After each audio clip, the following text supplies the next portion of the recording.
Victoria Lane arracha la clé de contact des mains du pilote et l'enfonça elle-même dans le tableau de bord. Rien. Elle recommença. Plus fort. Les dents serrées, un jet de 42 millions de dollars gisait sous elle, inerte comme un cadavre. Démarre. Démarre. Elle martella la console avec le côté de son poing, jusqu'à ce que tout le cockpit tremble, puis se tourna vers les 200 ingénieurs qui l'observaient depuis le sol du hangar et leur hurla dessus. « Je vous ai fait venir de 3 pays, et vous m'avez donné un avion mort et une facture. Que quelqu'un répare ça d'ici vendredi, ou je mettrai fin à toutes les carrières dans cette pièce. Je vous le promets. » Et tout au fond, un homme en chemise de travail tachée, tenant un presse-papier de livraison, laissa échapper une voix si calme qu'elle perça le bruit. « Vous regardez tous là où le problème apparaît, pas là où il commence. Avant d'aller plus loin, écrivez le nom de votre ville dans les commentaires dès maintenant pour que je puisse voir jusqu'où cette histoire voyage ce soir. Et si vous avez déjà été cet homme que tout le monde ignorait, le type silencieux dans son coin que personne ne prenait la peine d'interroger, faites-moi plaisir et cliquez sur le bouton d'abonnement. Car le livreur est sur le point d'humilier tous les génies de ce hangar en moins de 15 minutes. Et le choix qu'il fera à la fin va vous briser le cœur. Restez avec moi. La clé se balançait encore dans le contact lorsque Victoria Lane réalisa que tous les téléphones du hangar étaient pointés sur elle. Elle ne perdait jamais son sang-froid. C'était sa marque de fabrique. De la glace dans les veines, de l'acier dans la colonne vertébrale. Une femme qui avait bâti un empire de l'aviation de luxe dans une industrie dirigée par des hommes qui avaient parié contre elle dès le jour où elle avait signé le bail. Mais on était mercredi après-midi. Le cheikh atterrissait vendredi matin, et ce jet était en panne depuis 6 jours consécutifs. Elle descendit lentement l'escalier, lissant sa veste, reconstruisant son masque pièce par pièce. « Harding, dit-elle, dites-moi quelque chose que je n'ai pas encore entendu. » Harding s'avança. Les tempes grisonnantes, des lunettes qui coûtaient plus cher qu'une voiture d'occasion, il était le chef de l'équipe importée. Il tenait son presse-papier comme un bouclier. Nous avons remplacé les 2 unités de contrôle de l'allumage, changé le module de gestion du carburant, inspecté chaque composant du moteur à la main. Et l'avion ne s'initialise toujours pas. Elle rit, et ce n'était pas un son agréable. Savez-vous ce qui m'arrive vendredi? Un homme fait 11 heures de vol pour prendre livraison de cet avion. Il en veut 3 autres après celui-ci. Ce n'est pas une vente, Harding. C'est tout le contrat, toute l'année. Si ce moteur ne démarre pas d'ici vendredi, je ne perds pas un jet. Je perds tout. Elle se tourna vers la foule. Et c'était le moment qu'elle avait déjà mentionné, celui qui dépassait déjà les 200 000 vues sur le téléphone d'un mécanicien sans qu'elle le sache. Alors, je vais faire simple. Je gagne plus en 1 an que n'importe lequel d'entre vous. Et je donnerai chaque dollar de mon salaire annuel à celui qui montera ici et fera démarrer cet avion. Je me fiche de votre diplôme. Je me soucie de ce moteur. L'offre est valable jusqu'à vendredi. Le hangar bourdonna. 200 hommes faisant le même calcul. Une fortune, une maison payée, les études d'un enfant. Mais ils avaient tous déjà été vaincus par cet avion. Et personne ne voulait être l'idiot qui promettrait 2 fois. C'est à cette seconde précise que Daniel Carter entra par la porte latérale avec un diable transportant une caisse de capteurs. Il n'était là pour rien de tout ça. Il ne savait même pas qu'il y avait un défi. Il conduisait pour un fournisseur de pièces à 3 villes de là, et il avait fait cette livraison une 12aine de fois. Il serra le frein, prit son bon de livraison sur le clip et se mit à chercher quelqu'un pour le signer. 35 ans. Chemise de travail avec Daniel brodé sur la poche. Un jean lavé si souvent que le bleu était devenu gris. Des bottes éraflées au bout. Des mains qui racontaient toute l'histoire avant même qu'il n'ouvre la bouche. Calleuses, entaillées, la graisse si incrustée dans les plis qu'aucun savon ne pourrait jamais l'enlever. Un badge de livreur sur un cordon, passe une accréditation. Pour chaque ingénieur certifié dans cette pièce, il faisait partie du décor. Le type qui apportait les boîtes. « Excusez-moi », dit-il au mécanicien le plus proche. « Qui signe pour une livraison ?» L'homme ne leva pas les yeux. « Pas maintenant, mon pote. » Alors, Daniel attendit. C'était la chose que le monde se trompait toujours à son sujet. Il pouvait attendre. Il avait appris jeune que la plupart des gens préféraient parler qu'écouter. Et si vous restiez immobile assez longtemps, les gens oubliaient que vous respiriez et commençaient à dire la vérité juste devant vous. Il resta là et il écouta. Il écouta Harding argumenter sur le collecteur de carburant. Il écouta un jeune ingénieur jurer que la panne se trouvait dans le faisceau de câbles. Il entendit un troisième homme insister sur le fait qu'ils avaient lancé les diagnostics automatisés 4 fois et que chaque système revenait au vert. Chaque système tout au vert. Et pourtant, l'avion ne voulait pas se réveiller. Les yeux de Daniel se posèrent sur le jet. Pas son problème, pas son avion, pas son salaire. Son salaire était de 31 $ pour la course et rentrer à la maison pour préparer le dîner de sa fille. Mais quelque chose se passait en lui quand il entendait qu'une machine était cassée. Et cela se produisait depuis qu'il avait 19 ans. Une démangeaison derrière les yeux, une attraction. Tout son corps se penchait vers le problème avant que son cerveau ne lui en donne la permission. Parce que Daniel avait un secret, et c'était un grand secret. Avant le camion, avant le fournisseur de pièces, avant le jean gris et les bottes éraflées, il avait passé 11 ans dans l'armée de l'air. Avionique, pas les moteurs, le système nerveux. Le logiciel, les capteurs, la poignée de main électronique d'une centaine de systèmes qui devaient tous être d'accord avant qu'un avion ne puisse ne serait-ce que cligner des yeux.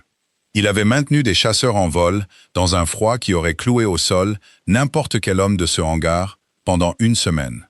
Il avait diagnostiqué des pannes dans le noir avec un ordinateur portable sur un baril de carburant et le bruit des ennuis au loin. À toute mesure honnête, il était l'un des meilleurs au monde pour résoudre exactement le problème qui se trouvait devant lui. Et puis Sarah est morte. C'était la partie qu'il ne disait jamais à voix haute. 4 ans déjà, une route mouillée, un camion qui avait grillé un feu, un appel téléphonique qui a divisé sa vie en un avant et un après. Ils avaient une fille, Emma. Elle avait 4 ans quand c'est arrivé. Un homme qui part en mission pendant des mois ne peut pas élever seul une enfant de 4 ans. Alors Daniel a fait le seul choix qu'un père pouvait faire. Il a abandonné la seule chose sur Terre pour laquelle il était meilleur que presque n'importe qui et a pris des emplois qui le ramenaient à la maison pour 6 heures. Il ne le regrettait pas. Pas une seule seconde d'un seul jour.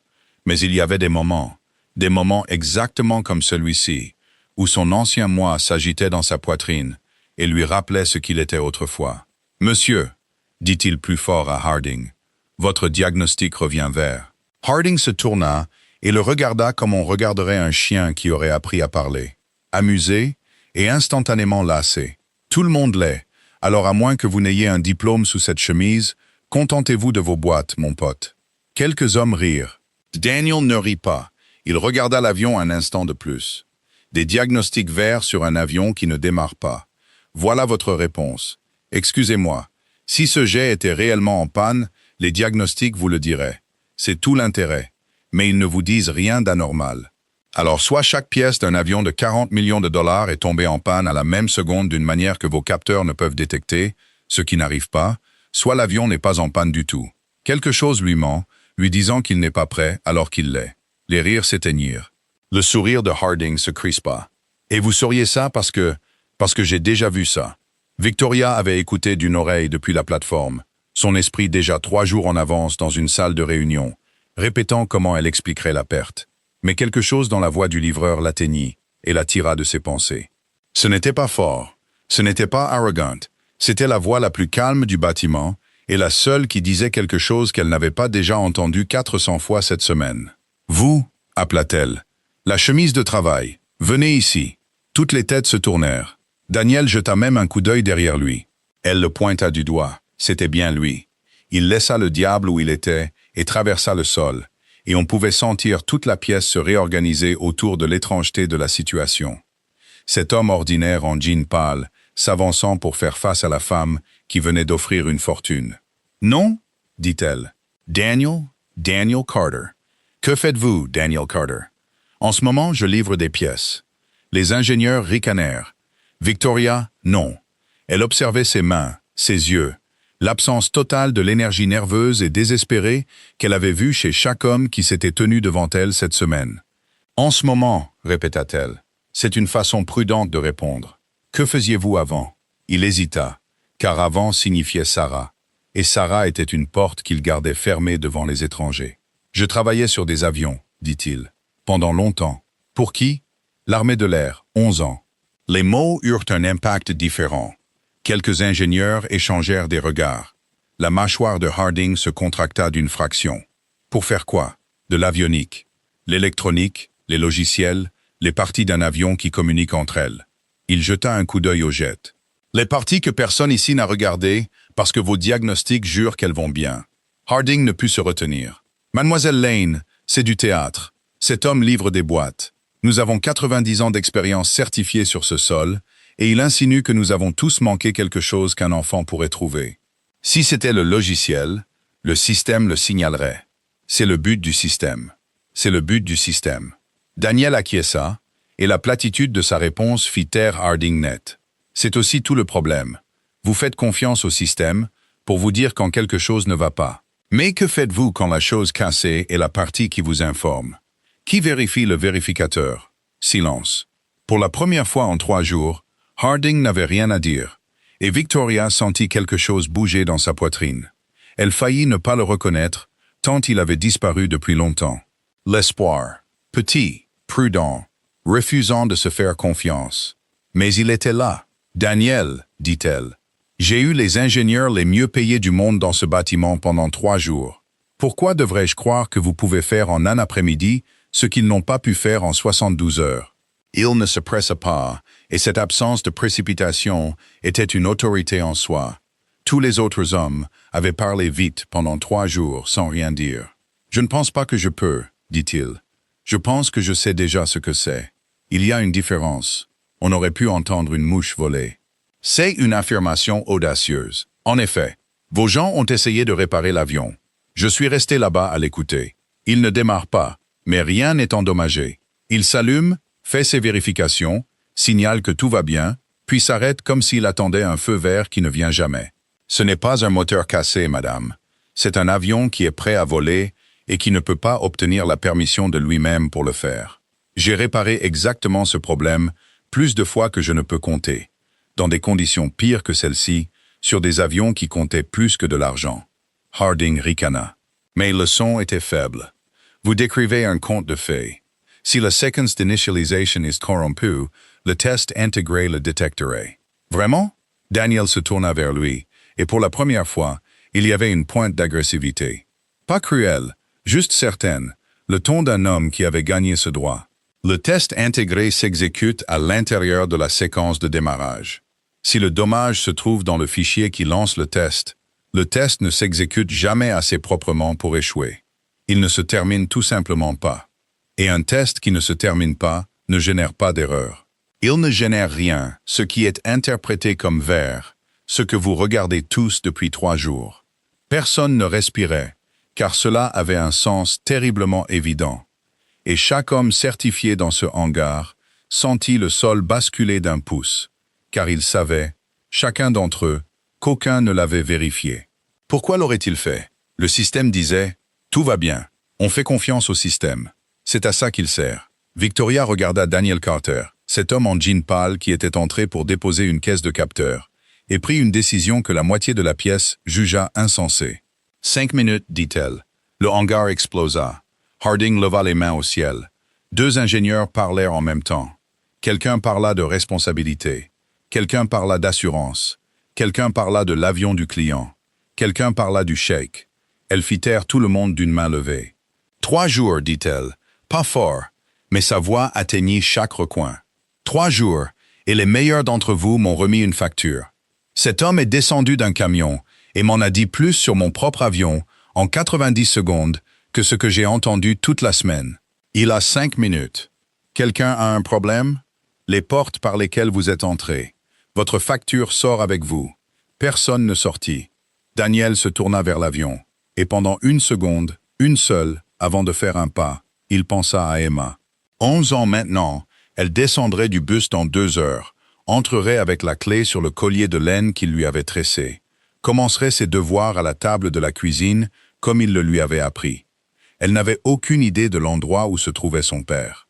Aucune idée que son père tranquille, celui qui lui préparait son déjeuner, l'aidait avec ses fractions, ne s'était jamais plaint une seule fois de la vie qu'il avait abandonnée, avait autrefois eu la confiance de manipuler des machines dont la plupart de ses génies n'auraient pas été autorisés à s'approcher à moins de 50 pieds. Il avait tout abandonné pour elle, absolument tout, et il le referait 1000 fois. Mais pour les 5 prochaines minutes, il pouvait redevenir cet autre homme, celui d'avant, celui qui était doué. J'ai besoin de me brancher, dit-il. Pas le moteur. La baie avionique. Il ne devrait pas être là-dedans, lança un ingénieur importé. S'il corrompt l'ordinateur de vol, je suis en lecture seul, dit Daniel, en détachant déjà un ordinateur portable de terrain éraflé de l'étagère inférieure de son diable. C'était un vieil appareil robuste, les coins usés jusqu'au métal nu, une unité qui avait manifestement vu le mauvais temps. On ne peut pas casser un avion en l'écoutant. Harding fixa l'ordinateur portable.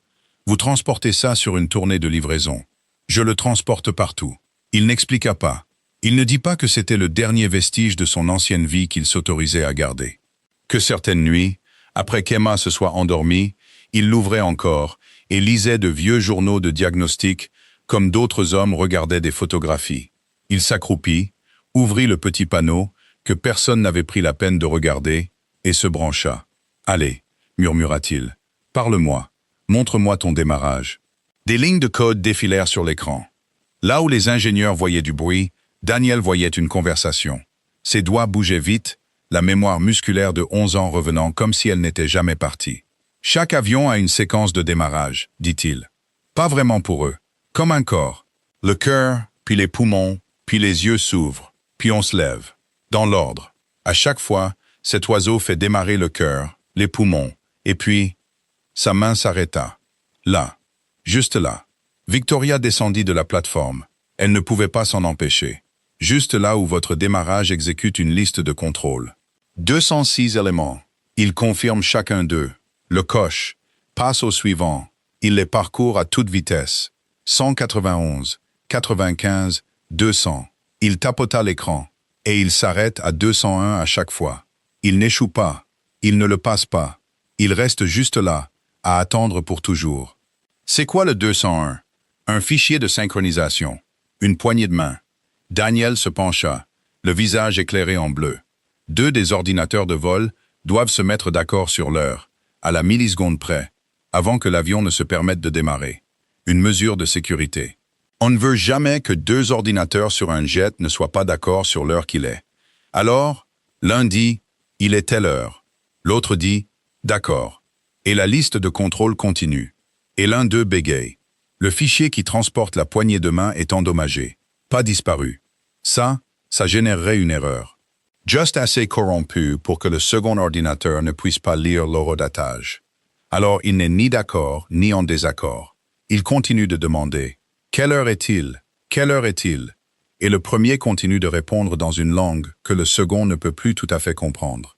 Deux systèmes, tous deux fonctionnant parfaitement, coincés dans une boucle, se posant mutuellement une question dont aucun ne peut entendre la réponse.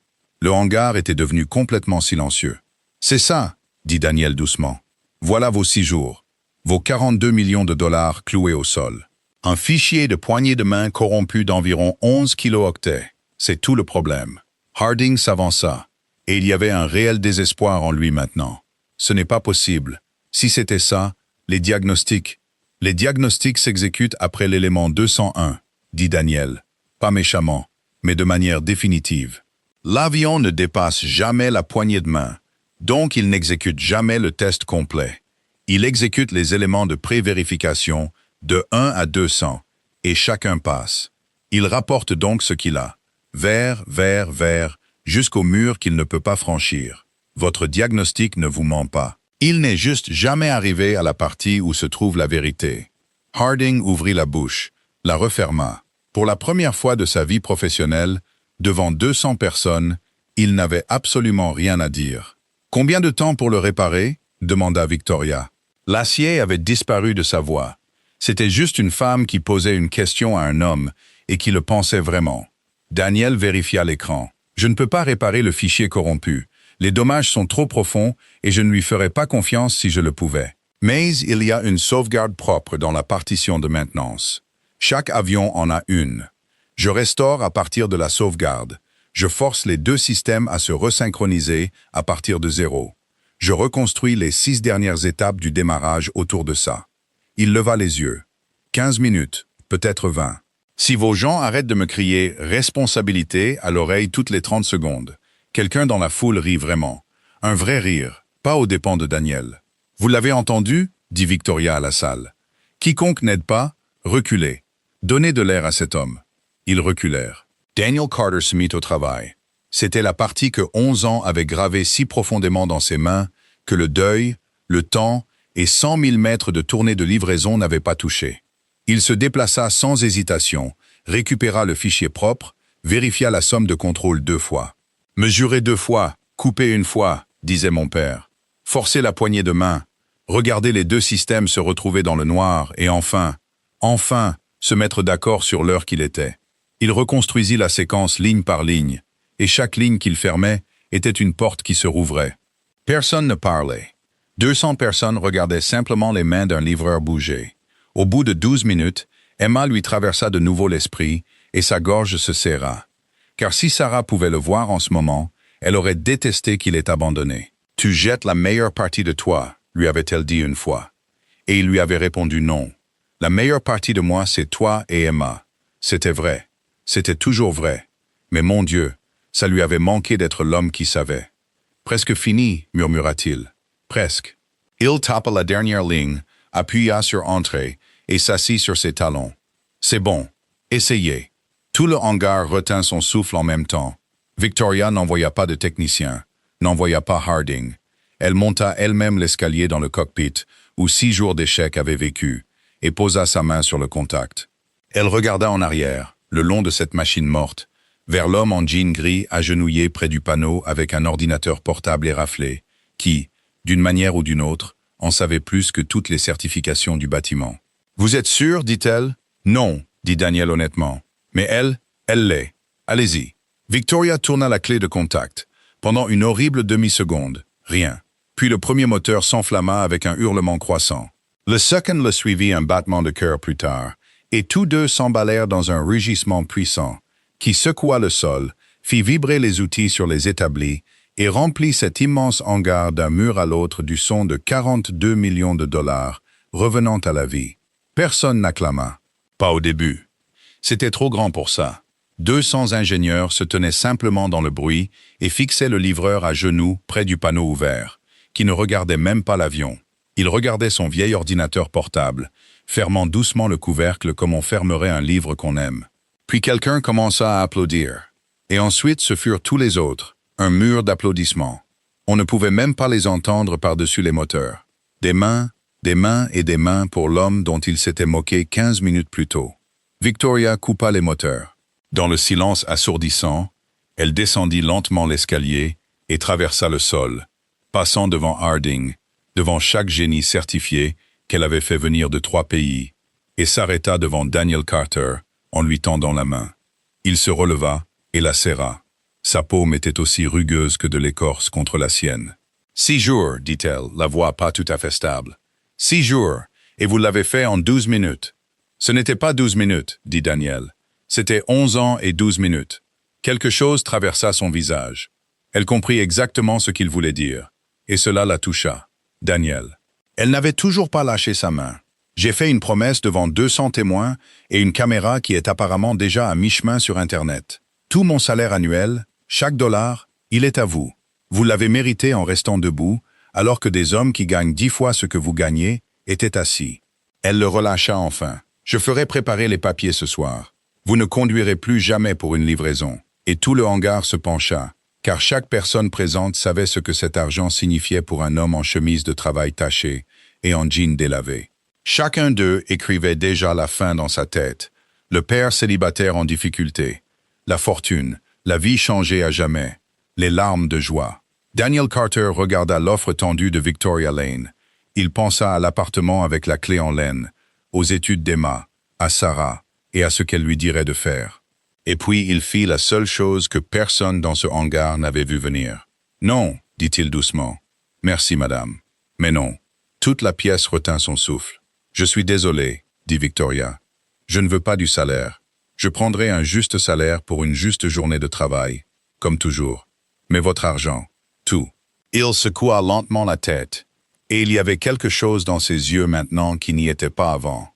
Quelque chose de plus vieux que l'avion, plus vieux que le deuil, quelque chose que son propre père y avait mis il y a longtemps. Non, parce que je veux vous demander quelque chose qui vaut bien plus que ça. Et si vous pensiez ce que vous avez dit, Si j'ai vraiment mérité quelque chose aujourd'hui, alors vous m'écouterez. Victoria Lane fixa le livreur qui venait de refuser une fortune devant 200 témoins. Je vous écoute, dit-elle. Un programme d'apprentissage, dit Daniel. Pendant une seconde, Victoria ne fut pas sûre d'avoir bien entendu. Les moteurs venaient à peine de se taire, et ses oreilles bourdonnaient encore. Et voilà cet homme en jean pâle, qui refusait plus d'argent que la plupart de ses ingénieurs ne verraient en une décennie, et qui demandait quelque chose qu'elle ne comprenait même pas encore. Un quoi? Un programme d'apprentissage, répéta-t-il, d'une voix stable, comme s'il y avait pensé toute sa vie et n'avait jamais eu de raison de le dire à voix haute jusqu'à cette minute précise. Vous prenez votre salaire, l'argent que vous venez de me promettre, et au lieu de me faire un chèque, vous l'investissez dans la formation. Des jeunes qui n'en ont pas les moyens, des jeunes de famille comme la mienne, vous leur apprenez à faire ce que je viens de faire. Harding émit un son au fond de sa gorge, un demi-rire, comme si toute la situation avait finalement basculé dans l'absurde. Vous plaisantez. Je n'ai jamais été aussi sérieux de ma vie, dit Daniel, sans même se tourner pour le regarder. Victoria leva la main avant que Harding ne puisse dire un mot de plus. Elle étudiait Daniel comme on étudierait un billet de banque dont on n'est pas sûr qu'il soit vrai, le tenant à la lumière, cherchant le détail qui trahirait la contrefaçon. Et elle ne le trouvait pas. C'est ce qui la déstabilisait. En 30 ans de carrière, elle avait appris à lire les gens en environ 4 secondes, ce qu'ils voulaient, ce qu'ils cachaient, le prix qu'ils accepteraient. Et elle ne parvenait pas du tout à lire cet homme. « Laissez-moi m'assurer que je vous comprends bien, dit-elle lentement. Je vous offre assez d'argent pour sortir d'ici et ne plus jamais travailler un seul jour de votre vie. Assez pour déménager votre famille de là où vous vivez à n'importe où vous voulez. Assez pour résoudre tous les problèmes que l'argent peut résoudre. Et vous me dites que vous préférez que je le donne à des étrangers. Ce ne sont pas des étrangers pour moi, dit Daniel. J'étais l'un d'eux. C'est tout l'intérêt. Le hangar était de nouveau silencieux, mais c'était un silence différent d'avant. Avant, c'était le silence de 200 experts regardant un livreur faire l'impossible. Maintenant, c'était le silence de 200 personnes réalisant qu'elles assistaient à quelque chose pour lequel elles n'avaient pas de catégorie. Et cela mettait beaucoup d'entre elles profondément mal à l'aise, car un homme qui refuse de l'argent est un homme imprévisible. Et les gens n'aiment pas ce qu'ils ne peuvent pas prédire. Victoria s'approcha d'un pas. Sa voix baissa, et pour la première fois, ce n'était pas la PDG qui parlait. C'était juste une femme, posant tranquillement une vraie question. Pourquoi? Et Daniel Carter, qui avait passé 4 ans à garder la porte fermée, l'ouvrit. Parce que mon père est mort fauché, dit-il. Et c'était l'homme le plus intelligent que j'ai jamais connu. Personne ne bougea.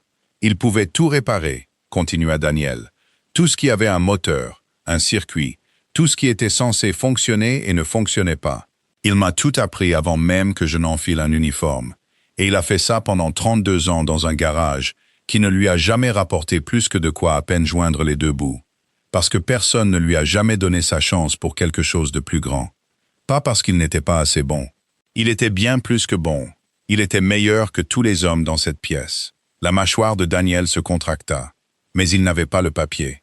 Il n'avait pas le certificat. Il n'avait pas le bon nom de famille, le bon code postal, ou la bonne personne pour se porter garant de lui. Alors il est resté dans ce garage toute sa vie, et tout ce qu'il savait, tout, est mort avec lui dans un lit d'hôpital un mardi. Et je me tenais là, lui tenant la main, et je me suis dit, toute cette connaissance, tout ce génie, et ça va juste sous terre avec lui, disparu comme si ça n'avait jamais existé.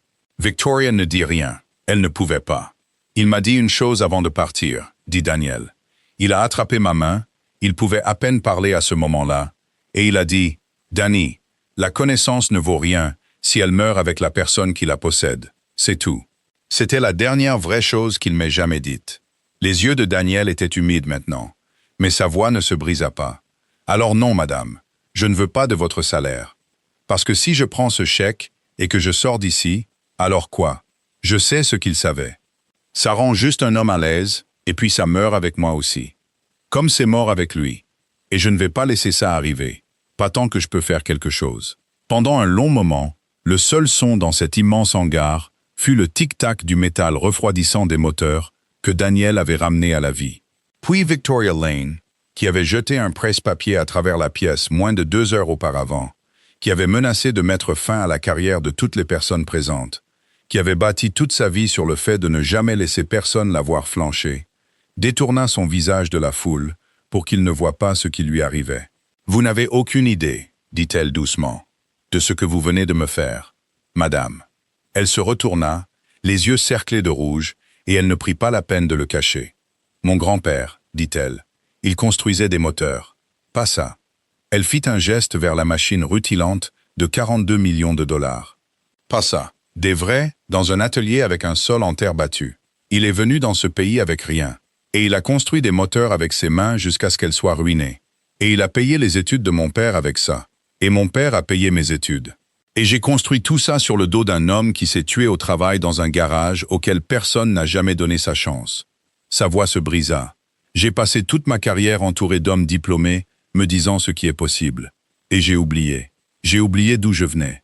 J'ai oublié que l'homme le plus intelligent que j'ai jamais connu n'a jamais dépassé la 8e année. » Elle regarda Daniel comme si elle voyait un fantôme. « Et puis vous êtes entré ici, descendant d'un camion de livraison, et vous me l'avez rappelé en l'espace d'un après-midi. » Harding, qui se tenait sur le côté les bras croisés, se racla la gorge. Il n'était pas un homme mauvais. Exactement. C'était un homme fier, et la fierté lui rendait la tâche difficile. Mais même lui pouvait sentir que le sol avait si complètement changé sous ses pieds qu'il n'y avait aucun moyen de retrouver son ancien équilibre. « Mademoiselle, dit-il, et sa voix avait perdu toute trace de son mépris antérieur. Pour ce que ça vaut, il a raison à propos du programme. Il a raison sur tout. Il déglutit. J'ai un certificat de la meilleure école d'ingénieurs du pays accroché au mur de mon bureau. Et je suis resté dans ce hangar pendant 3 jours, et je n'ai pas pu trouver ce que cet homme a trouvé en 90 secondes en se tenant au fond et en écoutant. Peut-être que le papier n'est pas l'essentiel. Peut-être que j'ai oublié ça aussi. C'était, tout le monde en convint plus tard, la chose la plus difficile qu'un homme comme Harding pouvait dire. Et le fait qu'il l'ait dit à voix haute devant 200 personnes qui l'avaient vu échouer, disait tout sur ce qui venait de se passer dans cette pièce. Victoria resta silencieuse un moment. Puis elle prit une décision. Et quand Victoria Lane prenait une décision, on pouvait le voir. Quelque chose dans sa colonne vertébrale, un vieil acier qui se remettait en place. Sauf que maintenant, il était pointé vers quelque chose de nouveau. « Non, dit-elle. » Daniel cligna des yeux. « Non, non, je ne ferai pas ce que vous avez demandé. » Elle laissa planer le silence, juste assez longtemps, pour que la déception commence à se dessiner sur son visage. Puis elle l'écrasa. « Je ferai plus. Vous m'avez demandé de financer un programme avec mon salaire. 1 année de salaire. Avez-vous la moindre idée à quel point c'est insultant? » Une ombre de son ancienne vivacité revint, mais elle était chaleureuse maintenant, presque enjouée. « Vous voulez un programme de formation? Très bien. Je vais vous construire une académie de formation. Pas 1 année de mon salaire, chaque année, tant que je dirigerai cette entreprise. Des installations complètes, de vrais avions sur lesquels travailler, des instructeurs, des logements pour les jeunes qui en ont besoin. Et elle ne portera pas mon nom, et elle ne portera pas le nom de cette entreprise. Elle le regarda droit dans les yeux. Elle portera le nom de votre père. » Quel était-il? La bouche de Daniel Carter s'ouvrit et aucun son n'en sortit. « Son nom, dit Victoria doucement. Dites-moi le nom de votre père. »« Raymond, réussit à dire Daniel. Raymond Carter. L'Académie de technologie aéronautique. Raymond Carter, dit Victoria, testant la sonorité dans l'air. Et même en le disant, on pouvait dire que c'était déjà réel pour elle, déjà construit, déjà plein de jeunes qui n'étaient pas nés dans le bon code postal. Qu'en pensez-vous? Daniel ne répondit pas, car il ne le pouvait pas. Sa main était montée pour couvrir sa bouche, et ses épaules tremblaient. Et cet homme qui s'était agenouillé, calme et sûr, près d'un panneau d'avionique tandis que 200 experts retenaient leur souffle. Cet homme qui n'avait pas laissé sa voix se briser une seule fois en parlant de son père mourant, s'effondra finalement complètement. Là, sur le sol du hangar, et personne ne se moqua de lui cette fois. Personne ne bougea même. Car il se passe une chose particulière quand un homme fort pleure devant des gens.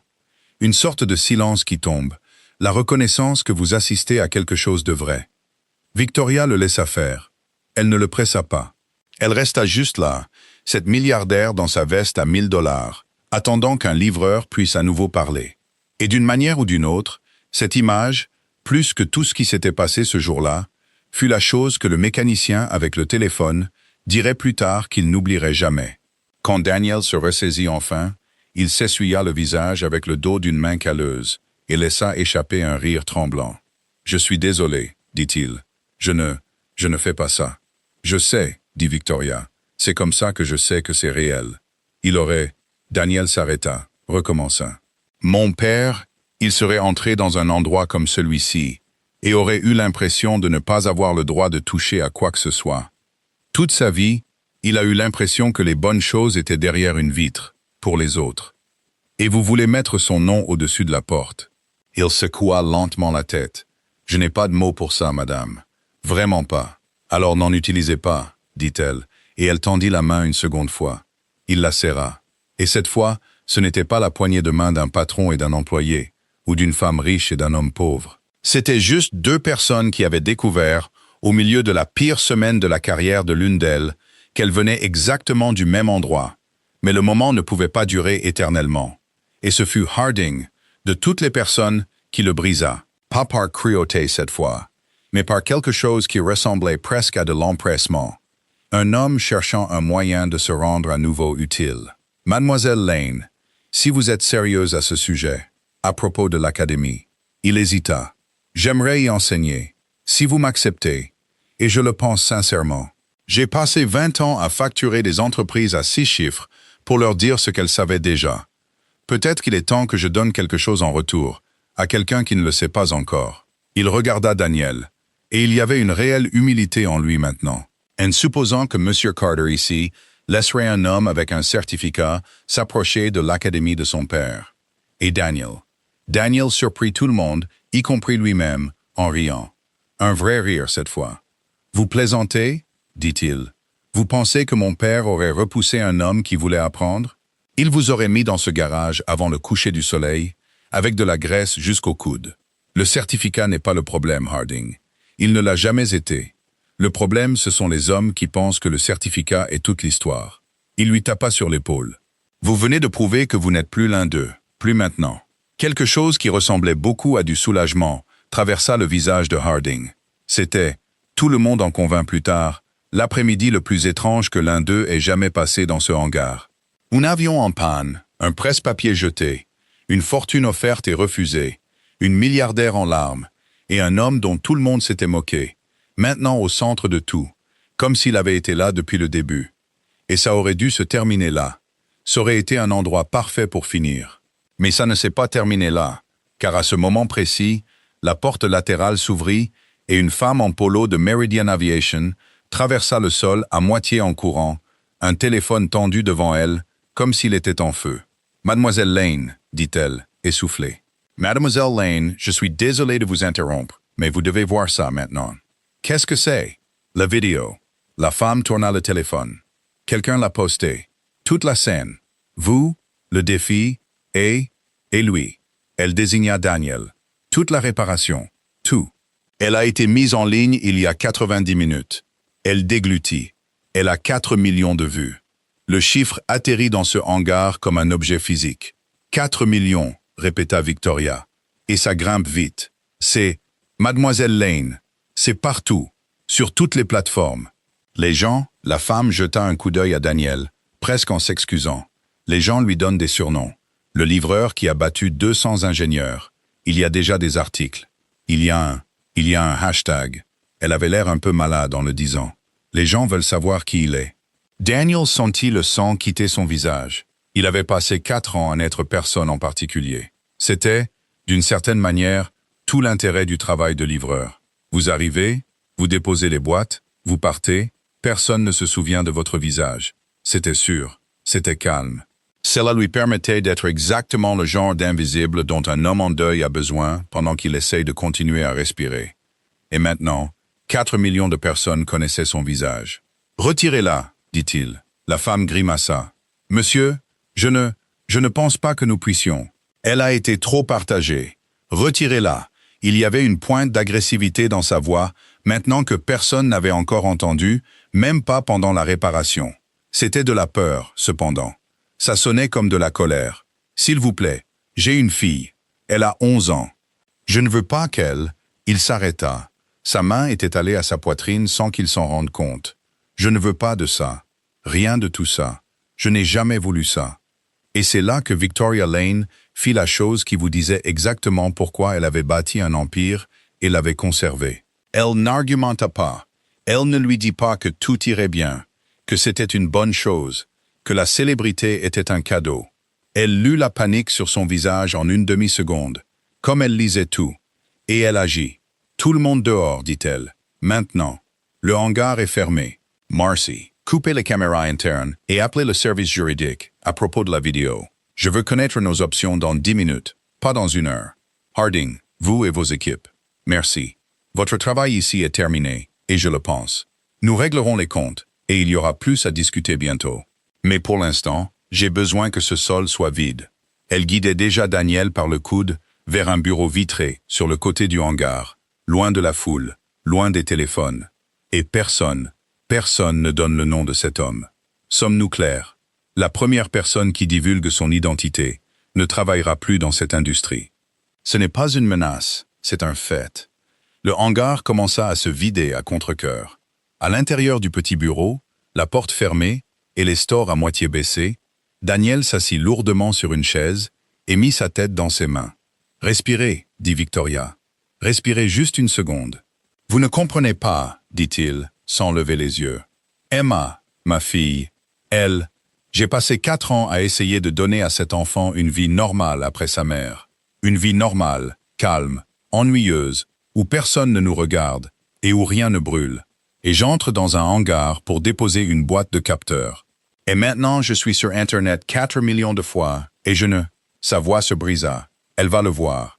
Les enfants à l'école vont le voir. Et ils vont savoir des choses sur son père que je ne lui ai même jamais dites. Que j'étais dans l'armée, que j'aurais pu, que j'ai abandonné. Il s'arrêta.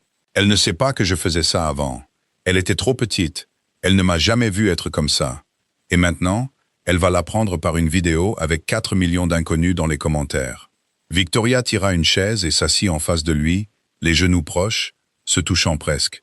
Et quand elle parla, la PDG avait entièrement disparu. « Alors ne la laissez pas la prendre par la vidéo, dit-elle. Il leva les yeux. « Vous avez quoi? 2 heures avant qu'elle ne rentre à la maison, dit Victoria. Peut-être moins maintenant. Alors ne laissez pas le téléphone d'un étranger dire à votre fille qui est son père. Rentrez chez vous maintenant et dites-le lui vous-même. Asseyez cette petite fille et racontez-lui tout ce que vous venez de nous dire à tous. Sur son grand-père, sur le garage, sur ce que vous avez abandonné et pourquoi. Et qui vous étiez avant de devenir le père qui prépare son déjeuner. » Sa voix était stable et basse. Parce que voilà le truc, Daniel. Cette vidéo l'atteindra d'une manière ou d'une autre. Vous ne pouvez plus l'arrêter maintenant. Personne ne le peut. Mais vous pouvez décider si elle entend l'histoire de 4 millions d'étrangers ou de la seule personne qui l'a réellement vécue. Elle se pencha. « Vous voulez la protéger? C'est comme ça que vous la protégez. Pas en vous cachant. En arrivant le premier. » Daniel la fixa. « Vous êtes doué pour ça, dit-il finalement. » Et il y avait quelque chose qui ressemblait presque à un rire dans sa voix. Humide et épuisé. « Pour convaincre les gens. C'est la seule chose pour laquelle je suis doué, dit Victoria. C'est vous qui êtes doué avec les avions. » Il s'essuya de nouveau le visage et se leva. Et quelque chose s'était installé en lui. Une décision avait été prise. « Je dois rentrer à la maison, dit-il. Je dois être là quand le bus la déposera. Ma voiture est devant. Mon chauffeur vous y conduira en 20 minutes, peu importe où c'est. » Elle leva la main avant qu'il ne puisse protester. « Ne discutez pas avec moi pour la voiture, Daniel. Vous avez refusé tout mon salaire. Le moins que vous puissiez faire est de me laisser vous raccompagner. » Cela lui arracha un vrai rire. Il était à la porte, la main sur la poignée, quand il s'arrêta et se retourna. « Pourquoi faites-vous tout ça ?» demanda-t-il. « L'académie, la voiture, gardez mon nom secret. Vous avez eu votre avion. Vous auriez pu me faire un chèque et passer à votre vendredi. Pourquoi tout le reste vous importe-t-il ?» Et Victoria Lane, qui avait une réponse à tout, qui avait bâti sa vie sur le fait de ne jamais être prise au dépourvu, prit un long moment avant de parler. « Parce que pendant 30 ans, dit-elle, j'ai été la personne la plus importante dans chaque pièce où je suis entrée. Et en environ 90 secondes cet après-midi, debout au fond de mon propre hangar, dans une chemise de travail tachée, vous m'avez fait sentir comme la plus petite personne dans celle-ci. Et j'en avais besoin. » Elle croisa son regard. « Vous m'avez rappelé que j'ai construit tout ça pour compter. Et quelque part en chemin, j'ai commencé à confondre compter avec gagner. Ce n'est pas la même chose. Vous le saviez déjà. Vous l'avez su toute votre vie. C'est pourquoi vous avez refusé l'argent. Elle haussa les épaules, et pendant un instant, elle parut presque timide. Une expression que personne dans cette entreprise n'avait sûrement jamais vue sur son visage. J'ai 48 ans, et un livreur m'a appris la différence entre compter et gagner en un après-midi. Alors voilà pourquoi le reste compte. Parce que vous m'avez donné quelque chose qui vaut bien plus qu'un avion en état de marche. Et je n'ai pas l'intention de laisser ça impayé, même si vous n'acceptez pas de chèque pour ça. Daniel n'avait rien à répondre à cela. Alors il hocha simplement la tête une fois, comme une personne hoche la tête à une autre, quand la dette est réciproque et qu'il n'y a pas de moyen simple de la régler. Puis il ouvrit la porte et sortit à travers le hangar vide, passa devant l'avion qu'il avait ramené d'entre les morts, jusqu'à une voiture qui l'attendait et qu'il n'avait jamais demandée, pour rentrer chez lui et dire à une fillette de 11 ans la vérité sur son père, avant que le reste du monde ne puisse la lui raconter en premier. Et alors que la voiture s'éloignait de Meridian Aviation, Daniel Carter regarda par la fenêtre et fit le calcul qu'il avait évité tout l'après-midi. 4 millions de vues, 90 minutes. Il ne connaissait pas grand-chose à Internet, mais il en savait assez pour savoir que 4 millions en 90 minutes, ça ne ralentit pas. Ça accélère. Au moment où le bus d'Emma arriverait au coin de la rue, ce serait peut-être 10 millions. Ce soir, qui sait? Il avait passé 4 ans à se rendre invisible. Et en l'espace d'un seul après-midi, sans jamais le vouloir, sans jamais le désirer, il était devenu l'un des hommes les plus regardés du pays. La vie tranquille était terminée. Elle avait pris fin à la seconde où il avait branché ce vieil ordinateur portable éraflé sur un avion de 42 millions de dollars. Et il n'y avait plus de retour en arrière possible. La seule chose qui restait à décider était ce qu'il ferait de la vie bruyante. La voiture le ramena à la maison avec 11 minutes d'avance. Daniel remercia le chauffeur, lui dit qu'il n'avait pas besoin d'attendre, et se tint au bas des escaliers de son immeuble, essayant de se souvenir comment respirer comme une personne normale. 11 minutes. C'était le temps qu'il avait pour trouver comment dire à sa fille quelque chose dont il la protégeait depuis 4 ans. Il monta les escaliers, entra dans l'appartement et commença immédiatement à nettoyer, ce qu'il faisait toujours quand il avait peur et ne savait pas quoi faire d'autre de ses mains. Il essuya un comptoir qui était déjà propre. Il rangea les chaussures près de la porte. Il regarda la photo encadrée de Sarah sur l'étagère et dit à voix haute à une femme partie depuis 4 ans. « Je ne sais pas comment faire ça, chérie. Vraiment pas. » Et puis il entendit les freins du bus siffler au coin de la rue, et le petit grincement qu'il faisait toujours, et toute sa poitrine se serra. La porte d'entrée s'ouvrit en claquant comme chaque après-midi, et Emma entra, sac à dos en premier, parlant déjà avant d'être complètement à l'intérieur. « Papa, d'accord. Alors Madison a dit que sa cousine a un cheval, mais j'ai vérifié et c'est en fait un poney. Il y a une différence. Et est-ce qu'on peut avoir un... » Elle s'arrêta. Elle le regarda. Les enfants savent toujours. Elle avait 11 ans et lisait le visage de son père depuis qu'elle était assez grande pour fixer ses yeux, et elle le lut maintenant en à peu près les mêmes 90 secondes qu'il lui avait fallu pour lire cet avion. « Papa, qu'est-ce qui ne va pas? Pourquoi es-tu à la maison? Tu n'es jamais à la maison quand je rentre. »« Rien ne va, dit-il. Viens t'asseoir une seconde. J'ai quelque chose à te dire, et je veux que tu l'entendes de moi d'abord. »« D'accord. Juste de moi. » Emma ne s'assit pas. Emma resta là où elle était, le sac à dos toujours sur une épaule, et sa lèvre inférieure fit ce qu'elle faisait toujours. Et elle dit, « Tu me fais peur. »« C'est mamie? Est-ce que quelqu'un... Personne n'est blessé ?» dit Daniel rapidement, se détestant pour la façon dont il l'avait effrayé. « Personne n'est blessé, ma chérie. Je te promets que tout le monde va bien. En fait, c'est plutôt une bonne chose. C'est juste une grande chose, et je dois te l'expliquer avant que tu n'en entendes parler ailleurs. » Il tapota le coussin du canapé à côté de lui. « S'il te plaît, assieds-toi. » Elle s'assit lentement, le regardant tout le long comme s'il pouvait disparaître. Et Daniel Carter, qui avait déjà raconté son histoire une fois ce jour-là, à un hangar plein d'étrangers, devait maintenant la raconter à nouveau, à la seule personne sur Terre pour qui cela comptait vraiment. Et c'était tellement plus difficile la deuxième fois, car les étrangers peuvent garder une histoire à distance.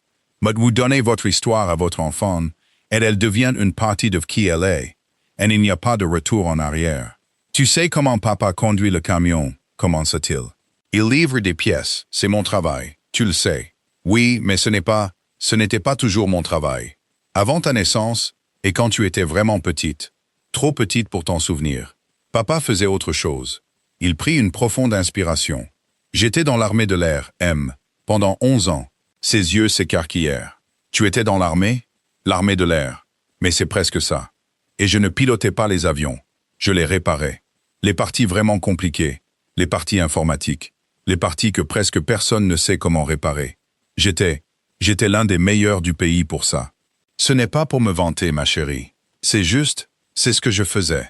C'est qui j'étais. Emma le fixait comme s'il lui avait dit qu'il pouvait voler autrefois. Pourquoi as-tu arrêté? Et voilà, la partie qu'il redoutait depuis que le bus avait tourné au coin de la rue. À cause de toi, dit-il doucement. Et à cause de maman. Son visage changea complètement. Quand maman est morte, dit Daniel, et sa voix était très prudente maintenant, très lente. Tu avais 4 ans. Et ce travail, le travail dans l'armée de l'air, ça voulait dire que je devais partir parfois, pendant des mois. Et une petite fille qui vient de perdre sa maman ne peut pas voir son papa partir pendant des mois aussi. Alors, j'ai fait un choix. Et ce n'était pas un choix difficile, monsieur. Je veux que tu saches que c'était le choix le plus facile que j'ai jamais fait dans ma vie. J'ai abandonné les avions pour pouvoir te garder.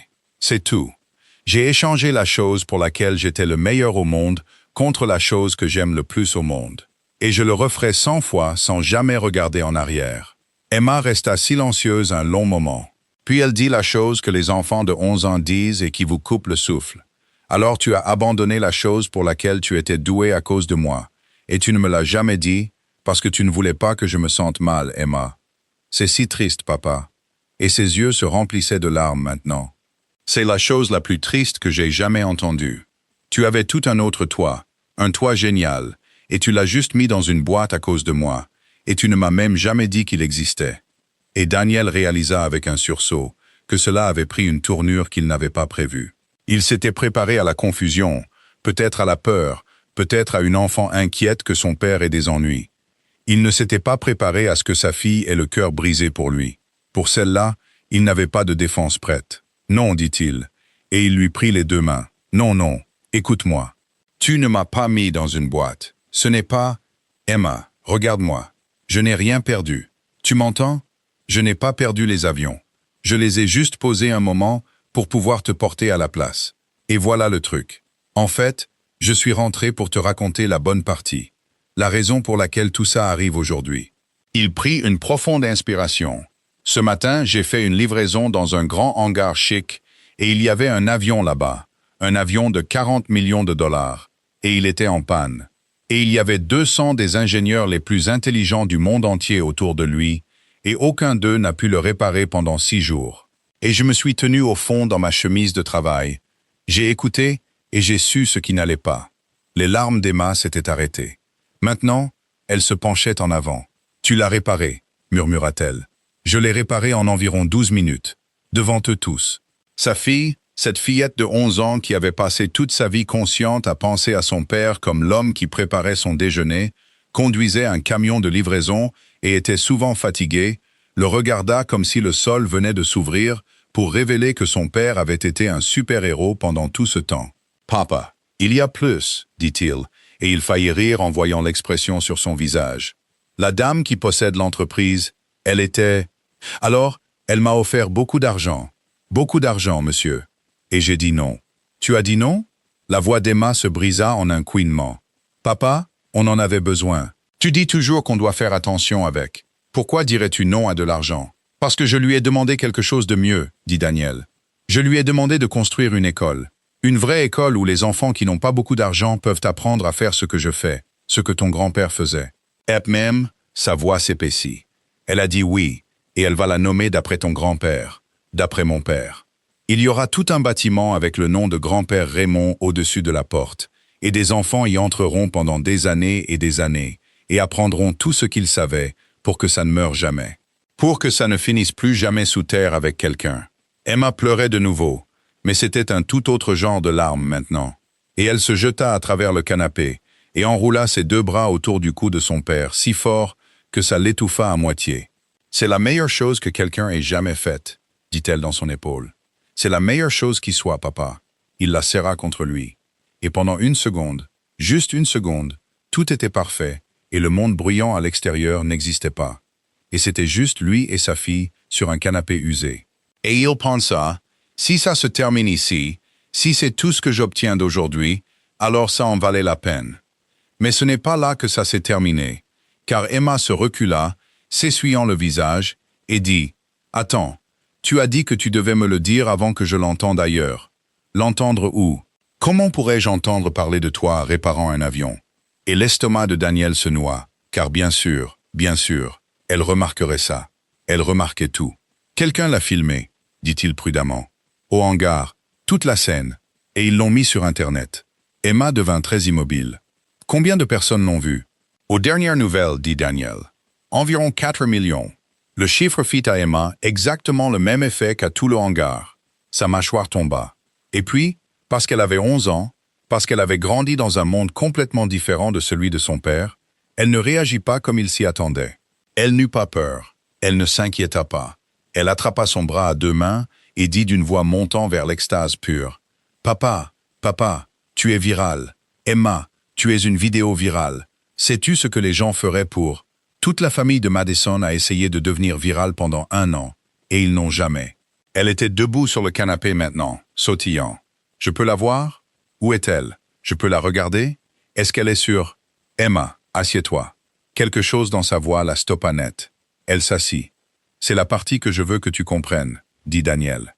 Et il était très sérieux maintenant. Que cette vidéo soit là, ce n'est pas entièrement une bonne chose. Quand 4 millions d'étrangers connaissent ton visage, ça change les choses. Les gens vont vouloir des choses de nous, des journalistes. Peut-être pire. Notre petite vie tranquille où personne ne nous dérange, où c'est juste toi et moi, ça pourrait être fini pour un moment. Et j'ai besoin que tu sois prête pour ça. J'ai besoin que tu sois prudente. Si quelqu'un que tu ne connais pas s'approche de toi et commence à te poser des questions sur ton père, un journaliste, un étranger, n'importe qui, tu ne réponds pas. Tu t'en vas et tu m'appelles. L'excitation la quitta, remplacée par quelque chose de plus sobre, et elle hocha lentement la tête. « C'est dangereux? »« Non, » dit Daniel. Et puis, parce qu'il s'était promis le jour de la mort de Sarah de ne plus jamais mentir à sa fille pour la rassurer, il se corrigea. « Je ne pense pas, mais je ne sais pas vraiment. » C'est la réponse honnête. Tout ça s'est passé il y a environ 3 heures, et je suis encore en train de comprendre. Comme toi. Mais je te promets ceci. Quoi qu'il arrive, quoi qu'il nous tombe dessus, je suis là pour toi. Comme toujours. Ça ne change pas. 4 millions de personnes, ou 400 millions, je suis là pour toi. D'accord, dit-elle. Et puis plus doucement. Grand-père aurait trouvé la vidéo super cool. Daniel rit. Et cela le surprit. Et ça lui fit du bien. Il aurait détesté la partie téléphone et adoré la partie avion. Oui, c'est à ce moment précis que son téléphone se mit à sonner. Pas son portable. Son portable vibrait dans sa poche depuis 2 heures. Des numéros qu'il ne reconnaissait pas, et il les avait tous ignorés. C'était l'ancienne ligne fixe de l'appartement, celle qui ne sonnait que pour les appels automatisés et sa belle-mère. Il la regarda. C'était un numéro local qu'il ne connaissait pas. « Ne réponds pas, » dit Emma soudainement, la prudente. Mais quelque chose le poussa à répondre. Il y penserait plus tard, à quel point il avait failli le laisser sonner. « Allô? Est-ce bien Daniel Carter? » Une voix de femme, plus âgée, prudente. « Qui demande? Je m'appelle Ruth Delgado. Je suis... » Une pause, comme si elle se calmait. « Je suis désolé de vous appeler chez vous. Je dirige une fondation. J'ai trouvé votre numéro par... peu importe comment. Monsieur Carter, j'ai vu la vidéo. Tout le monde a vu la vidéo. Mais ce n'est pas pour ça que j'appelle. » Une autre pause. « J'appelle parce que 30 secondes dans cette vidéo, quand vous êtes au fond de ce hangar, vous dites quelque chose. Vous dites, vous regardez là où le problème apparaît, pas là où il commence. Et je dois vous demander quelque chose. Et ça va paraître étrange. Et j'ai besoin que vous soyez patient avec moi. » La prise de Daniel sur le téléphone se resserra. « D'accord. Avez-vous déjà servi à Ellsworth, dans le Dakota du Sud? » Il y a environ 15 ou 16 ans. L'appartement devint très silencieux. Emma le regardait. « Oui, » dit Daniel lentement. « Pendant environ 2 ans. Pourquoi? » Il entendit la femme à l'autre bout du fil émettre un petit son.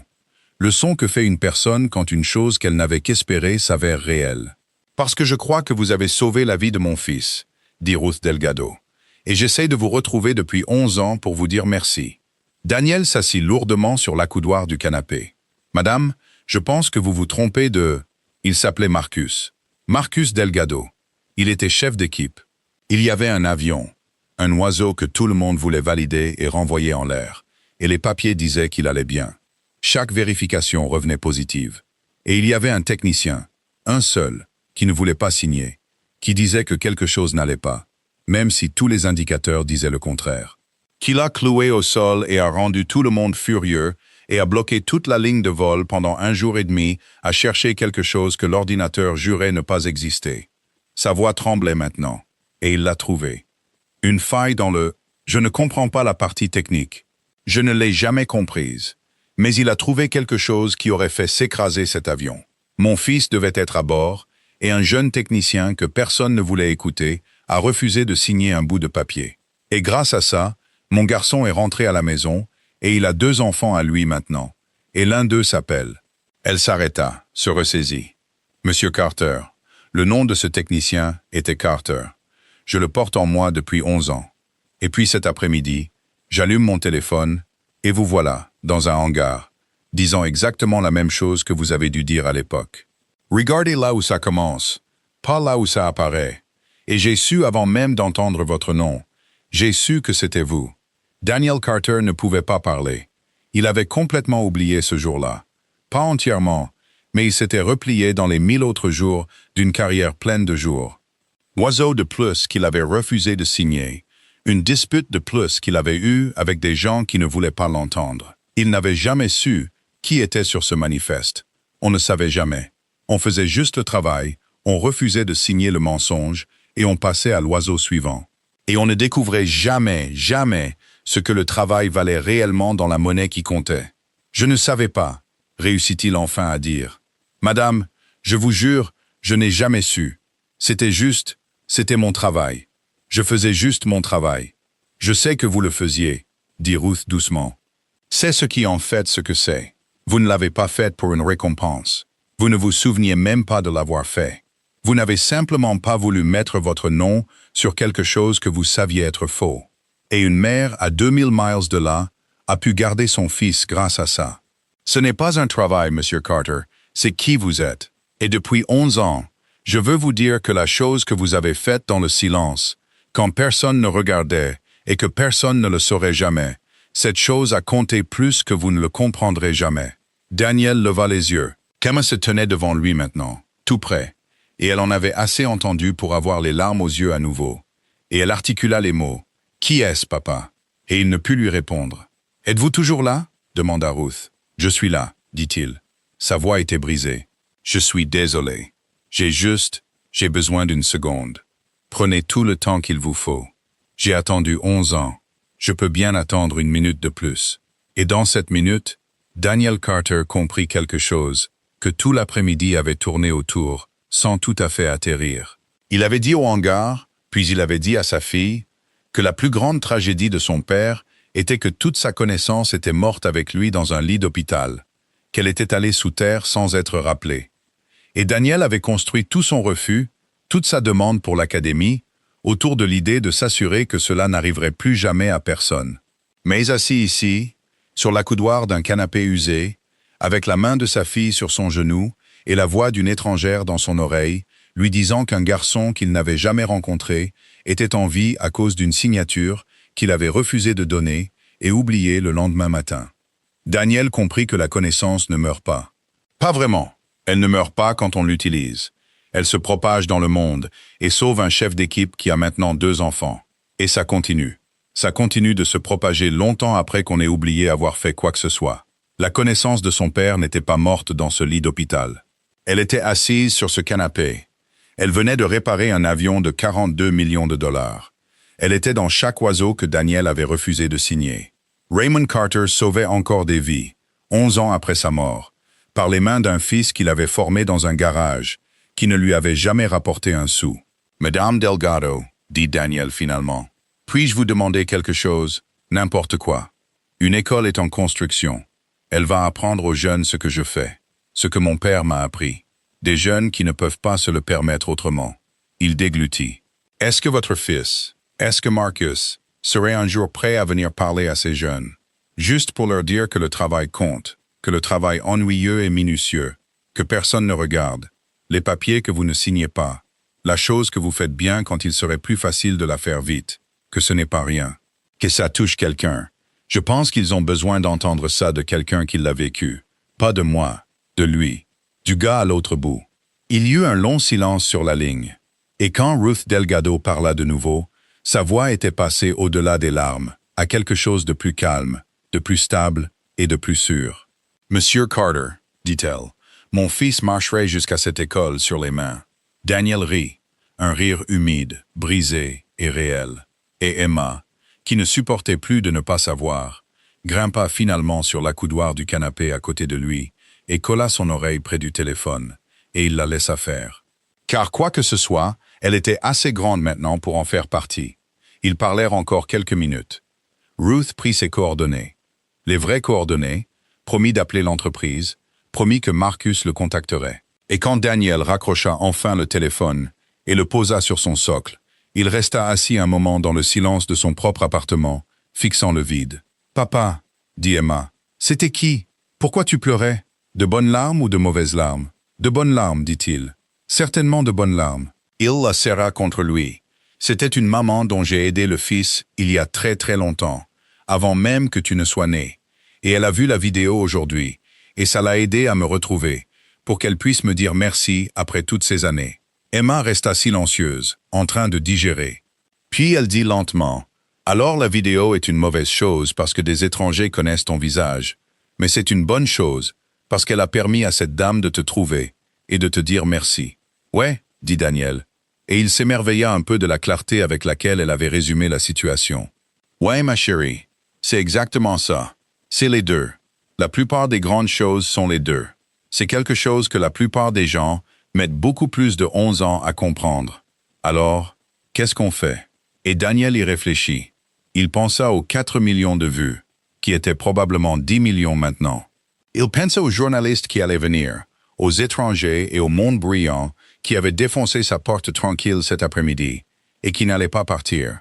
Il pensa à l'académie et à Harding qui voulait enseigner, et à Marcus Delgado marchant jusqu'à une école sur les mains. Il pensa à son père dans ce garage et à la connaissance qui n'était finalement pas morte. « On l'utilise, dit-il finalement. C'est ce qu'on fait. La vidéo, l'attention, tout ça. On ne peut pas la faire disparaître, alors on n'essaye pas. On la dirige vers quelque chose qui compte à la place. Comme j'ai fait avec l'argent aujourd'hui. » Il baissa les yeux sur sa fille. « Tu ne choisis pas ce qui t'arrive, monsieur. Ton grand-père n'a pas choisi le garage. Je n'ai pas choisi de perdre ta mère. Cette dame n'a pas choisi de presque perdre son fils. Personne ne choisit ce qui arrive. Mais tu as toujours le choix de ce que tu en fais après. C'est la seule partie qui t'appartient vraiment. C'est tout le jeu, là. » Emma hocha la tête contre son flanc, et ils restèrent assis ensemble, alors que la lumière de l'après-midi se déplaçait dans l'appartement qu'ils avaient tant essayé de garder calme, petit et sûr. Puis le téléphone portable de Daniel vibra de nouveau sur le comptoir. Il l'avait ignoré pendant des heures, mais cette fois, quelque chose le poussa à se lever, à s'approcher et à le regarder. Il avait 47 appels manqués et un texto en haut de la liste, d'un numéro enregistré dans son téléphone, sous le nom de Victoria Lane. Elle l'avait programmé elle-même avant qu'il ne quitte le hangar, disant qu'il pourrait en avoir besoin. 3 mots. Il les lut 2 fois, puis une 3e fois, et sentit le sol basculer sous lui de la même manière qu'il avait basculé sous 200 ingénieurs ce matin-là, quand un livreur leur avait dit la vérité sur leur avion. Le texto disait « Allume les infos ». Daniel attrapa la télécommande et alluma les infos. Il dut changer de chaîne 2 fois avant de le trouver. Et quand il le trouva, il regretta de ne pas l'avoir fait, car il était là, son propre visage figé sur l'écran d'une émission nationale. Ces images granuleuses du hangar, défilant derrière un présentateur qui disait son nom, son vrai nom, Daniel Carter, comme si c'était un nom que tout le pays connaissait déjà. Et les mots qui défilaient en bas de l'écran lui firent tomber l'estomac. « Emma, dit-il, va dans ta chambre 1 minute, d'accord? Mais Emma, s'il te plaît. » Elle regarda la télé, regarda le visage de son père, et pour une fois, fit ce qu'il demandait sans discuter. Elle y alla, et à la seconde où sa porte se ferma, Daniel monta le volume. Identifié comme Daniel Carter, un livreur et ancien technicien en avionique de l'armée de l'air, disait le présentateur, et ce qui a commencé comme une histoire virale positive a, au cours des 2 dernières heures, pris une tournure abrupte et compliquée. Des sources au sein de Meridian Aviation se demandent maintenant si Carter, un civil sans licence ni certification, aurait dû être autorisé à accéder au système de vol d'un avion client, et si l'entreprise a enfreint les réglementations de l'aviation fédérale en le lui permettant. Daniel sentit le sang quitter son visage. Les avocats spécialisés en aviation que nous avons consultés notent que l'accès au logiciel de contrôle de vol d'un avion sans certification appropriée pourrait en théorie constituer une violation réglementaire grave, poursuivit le présentateur. Et au moins un groupe de sécurité aérienne demande maintenant un examen formel. Nous avons contacté la PDG de Meridian Aviation, Victoria Lane, pour un commentaire et n'avons pas encore reçu de réponse. Le reportage passa à un expert, un consultant en aviation en costume, secouant gravement la tête. « Écoutez, ça fait un clip touchant, dit l'homme. Mais la réalité, c'est qu'on ne peut pas avoir des gens au hasard qui branchent des ordinateurs portables sur des avions de 40 millions de dollars. Les certifications existent pour une raison. Si cet homme a eu de la chance, très bien. Mais que se passera-t-il la prochaine fois que quelqu'un sans formation appropriée décidera qu'il sait mieux que les professionnels? Des gens pourraient mourir. C'est exactement le genre de choses que les réglementations sont conçues pour empêcher. Daniel l'éteignit. Il resta là, au milieu de son salon, la télécommande toujours à la main, et sentit tout le bel après-midi se gâter dans sa poitrine. Il y a 6 heures, il n'était personne, déposant une boîte de capteurs. Puis il avait été un héros. Puis une mère l'avait appelé en pleurant pour lui dire qu'il avait sauvé son fils. Et maintenant, apparemment, il était un civil imprudent qui aurait pu enfreindre la loi fédérale. Et il y avait des avocats à la télévision qui utilisaient les mots « des gens pourraient mourir » sur des images de son visage. Son téléphone portable vibra de nouveau dans sa main. Victoria. Il répondit avant même la fin de la première sonnerie. « Tu l'as vu, dit-elle. Pas de bonjour. Direct au but comme elle faisait tout. Je l'ai vu. D'accord. Première chose. Est-ce que tu vas bien? Est-ce que ta fille va bien? » La question le prit au dépourvu. Il s'attendait à une gestion de crise. Il s'attendait à une PDG inquiète pour son entreprise. Il ne s'attendait pas à ce que la première chose qui sorte de sa bouche concerne Emma. Oui, elle est dans sa chambre. Je l'ai fait y aller avant que ça ne devienne moche. Il se frotta le visage. Victoria, qu'est-ce que c'est? Qu'est-ce qu'il raconte? Est-ce que j'ai fait quelque chose d'illégal? Est-ce que j'ai des ennuis? Non. Sa voix était plate et certaine, la voix d'une femme qui avait déjà passé 2 heures au téléphone avec des avocats et savait exactement où se trouvaient toutes les limites. Tu n'as pas d'ennui. Écoute-moi attentivement car j'ai besoin que tu entendes ça et que tu le crois. Tu n'as rien fait de mal. Rien. Tout était en lecture seule. Tu n'as jamais écrit dans les commandes de vol. Tu as restauré un fichier de sauvegarde du fabricant lui-même via un port de maintenance sous la supervision et l'autorisation directe du propriétaire de l'avion, c'est-à-dire moi. Tout ce que tu as fait était légal, et je peux le prouver de 6 manières différentes. Ce consultant aux infos ne sait pas de quoi il parle, et il n'a pas regardé les images d'assez près pour voir que tu as dit à mes ingénieurs que tu étais en lecture seule avant même de toucher le port, ce qui, soit dit en passant, est sur la vidéo, de ta propre voix. C'est la meilleure preuve au monde, et elle est déjà publique. Daniel laissa échapper un souffle qu'il ne savait pas qu'il retenait. Alors pourquoi disent-ils ça? C'est une meilleure histoire, dit Victoria, et il y avait quelque chose de dur et de fatigué dans sa voix. Un livreur sauve la situation. C'était bon pour un cycle de nouvelles. Était-ce réellement dangereux et illégal? C'est bon pour toi. Ils ne mentent pas exactement. Ils posent juste des questions à voix haute dont ils connaissent déjà les réponses, parce que les questions obtiennent plus de clics que les réponses. Bienvenue dans mon monde, Daniel. C'est la partie dans laquelle je vis tous les jours. C'est moche, c'est bruyant, et ça ne concerne généralement pas du tout la vérité. Elle fit une pause. Mais voici ce que tu dois comprendre. Ça peut te faire du mal. Pas légalement, tu es clean. Mais ton nom, ta réputation, le père de ta fille, étant le type imprudent qui a presque causé un désastre au lieu du héros qui a sauvé l'avion.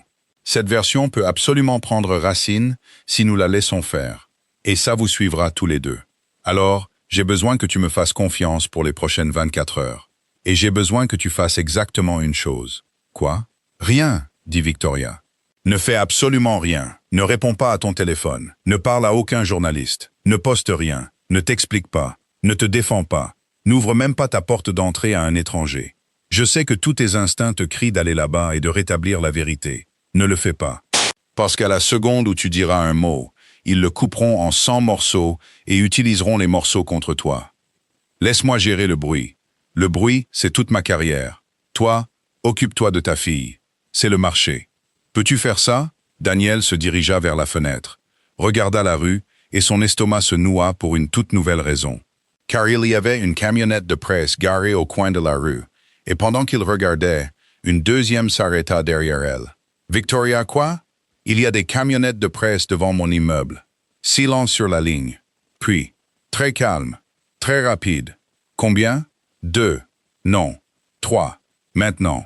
Est-ce qu'ils savent quel est ton appartement? Je ne pense pas. Pas encore. D'accord, écoute-moi. Ferme tous les stores de cet appartement tout de suite. Ne réponds pas à l'interphone. N'ouvre pas la porte, sauf si c'est moi ou quelqu'un que j'envoie, et je t'enverrai un nom par texto pour que tu saches que c'est vrai. Éloigne Emma des fenêtres. Pas parce qu'il y a un danger, mais parce que la dernière chose dont cette petite fille a besoin, c'est d'une caméra dans son visage, alors qu'elle ne comprend pas encore ce qui se passe. Une pause. J'envoie une voiture. Pas pour te déplacer. Je ne veux pas te déplacer. Te déplacer donne l'impression de fuir, et fuir donne l'impression d'être coupable. J'envoie quelqu'un pour s'asseoir en bas, pour que toi et Emma ne soyez pas seuls dans cet immeuble ce soir, avec une foule qui se forme dehors. Quelqu'un dans ton camp. Est-ce que ça te va? Daniel ferma les yeux. Il y a 12 heures, cette femme avait jeté un presse-papier sur un avion et menacé de mettre fin à 200 carrières. Et maintenant, elle s'assurait qu'un livreur et sa fille ne passent pas la nuit seuls. Il ne comprenait pas tout à fait comment une personne pouvait être les deux à la fois, mais il commençait à le faire. « Oui, dit-il. Ça me va. Merci. Ne me remercie pas encore. Ça va empirer avant de s'améliorer. Mais Daniel, je te promets ceci. Je n'ai jamais perdu un combat pour une histoire dont je connaissais la vérité. Pas une seule fois en 30 ans. Et je connais la vérité de celle-ci à la milliseconde près. Alors, nous allons gagner. Tu dois juste tenir bon et me laisser frapper un grand coup. Va t'occuper de ta fille. Je t'appellerai demain matin. » Elle raccrocha. Daniel resta là un moment de plus, puis alla fermer tous les stores de l'appartement un par un, comme on barricaderait une maison avant une tempête. Et puis il alla frapper doucement à la porte de mère. « M, je peux entrer ?» Elle était assise sur son lit, les genoux repliés, et elle avait pleuré, et son cœur se brisa net, car il avait tant essayé tout l'après-midi de la tenir à l'écart de la mauvaise partie, et elle l'avait atteinte quand même. Ça les atteignait toujours de toute façon. C'était la chose que personne ne vous disait sur le fait d'être parent, que vous pouviez vous tenir entre votre enfant et le monde entier, les bras grands ouverts, et que le monde trouverait quand même les failles. « J'ai entendu la télé, » dit-elle avant que tu ne l'éteignes. « J'ai entendu l'homme dire que des gens pourraient mourir et que tu as fait quelque chose de mal. » Son menton tremblait. « Papa, est-ce qu'ils vont t'emmener?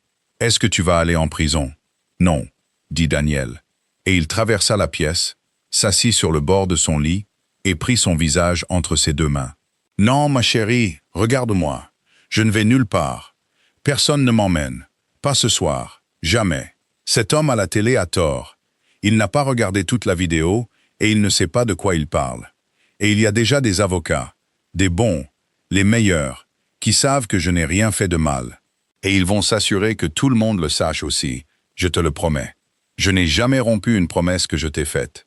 N'est-ce pas? » Elle secoua la tête, les larmes coulant. « Et je ne vais pas commencer ce soir, dit-il. Toi et moi, nous n'avons rien fait de mal. Nous avons aidé quelqu'un. C'est tout ce que nous avons fait. Nous avons aidé quelqu'un. Et ça s'est transformé en ce grand désordre brillant. Et les désordres sont effrayants. Mais nous allons nous tenir la main, et nous allons attendre que le désordre passe. Et il passera, parce que la vérité est de notre côté. D'accord. La vérité est une coureuse lente, ma chérie. Elle est toujours la dernière à la course, mais elle finit toujours, toujours. Il lui essuya la joue avec son pouce. Tu veux savoir quelque chose? Ton grand-père disait que la vérité est une coureuse lente, Danny, mais elle n'abandonne jamais. J'avais oublié que je savais ça jusqu'à maintenant. Emma renifla, et quelque chose sur son visage se raffermit un peu. Il y a des camions de presse dehors, dit-elle.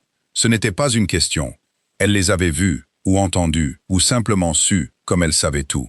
Il y en a, admit Daniel, car il n'allait pas lui mentir. Et une gentille dame nommée Victoria, celle qui possède l'entreprise. celle qui construit l'école de grand-père. Elle envoie quelqu'un s'asseoir en bas pour s'assurer qu'il nous laisse tranquilles. Nous allons fermer les stores, commander une pizza et regarder un film stupide, le plus stupide que tu puisses trouver. Et nous allons laisser les adultes dehors faire tout le bruit qu'ils veulent, et nous ne leur accorderons pas une seule seconde de notre attention, car ils ne méritent pas notre attention. Notre attention est à nous. Qu'en penses-tu? Et Emma, courageuse, épuisée, Emma de 11 ans, s'essuya le visage et dit « On peut regarder celui avec le requin ?» Le très mauvais film de requin. Daniel rit, et cela brisa net la tension dans la pièce. On peut absolument regarder le très mauvais film de requin. Ils commandèrent la pizza. Le livreur dut se frayer un chemin à travers une petite foule de journalistes et Daniel lui donna 40 $ de pourboire pour la peine et verrouilla la porte derrière lui. Et lui et Emma s'assirent sur le canapé dans la lueur du pire film de requin jamais réalisé et firent exactement ce qu'il avait dit qu'ils feraient. Ils n'accordèrent rien au monde bruyant à l'extérieur, pas une seule seconde. Et quelque part vers le deuxième acte, avec le faux requin mangeant un faux bateau, Emma s'endormit contre lui. Et Daniel resta assis là dans le noir, tenant sa fille et écoutant les bruits étouffés de la foule dans la rue en bas. Et il pensa à quel point il était étrange que le moment où il s'était senti le plus en sécurité de toute la journée était maintenant, dans l'œil du cyclone, les stores fermés et sa fille respirant lentement contre ses côtes. Son téléphone vibra une fois de plus, tard, vers minuit. Un texto de Victoria. Juste un nom. Il s'appelle Terence. Il est en bas. Il est des nôtres. Et puis 1 minute plus tard, un second texto. Dors un peu. Demain, on reprend le contrôle. Il ne comprenait pas tout à fait ce qu'elle voulait dire par là, mais il dormit quand même, droit sur le canapé, avec Emma blottie contre lui. Et ce fut le premier vrai sommeil qu'il eut depuis plus longtemps qu'il ne voulait l'admettre. Le matin arriva brutalement et tôt, à 6h15, avec son téléphone sonnant assez fort pour les réveiller tous les deux. « Allume à nouveau les infos », dit Victoria. « Même chaîne, tout de suite.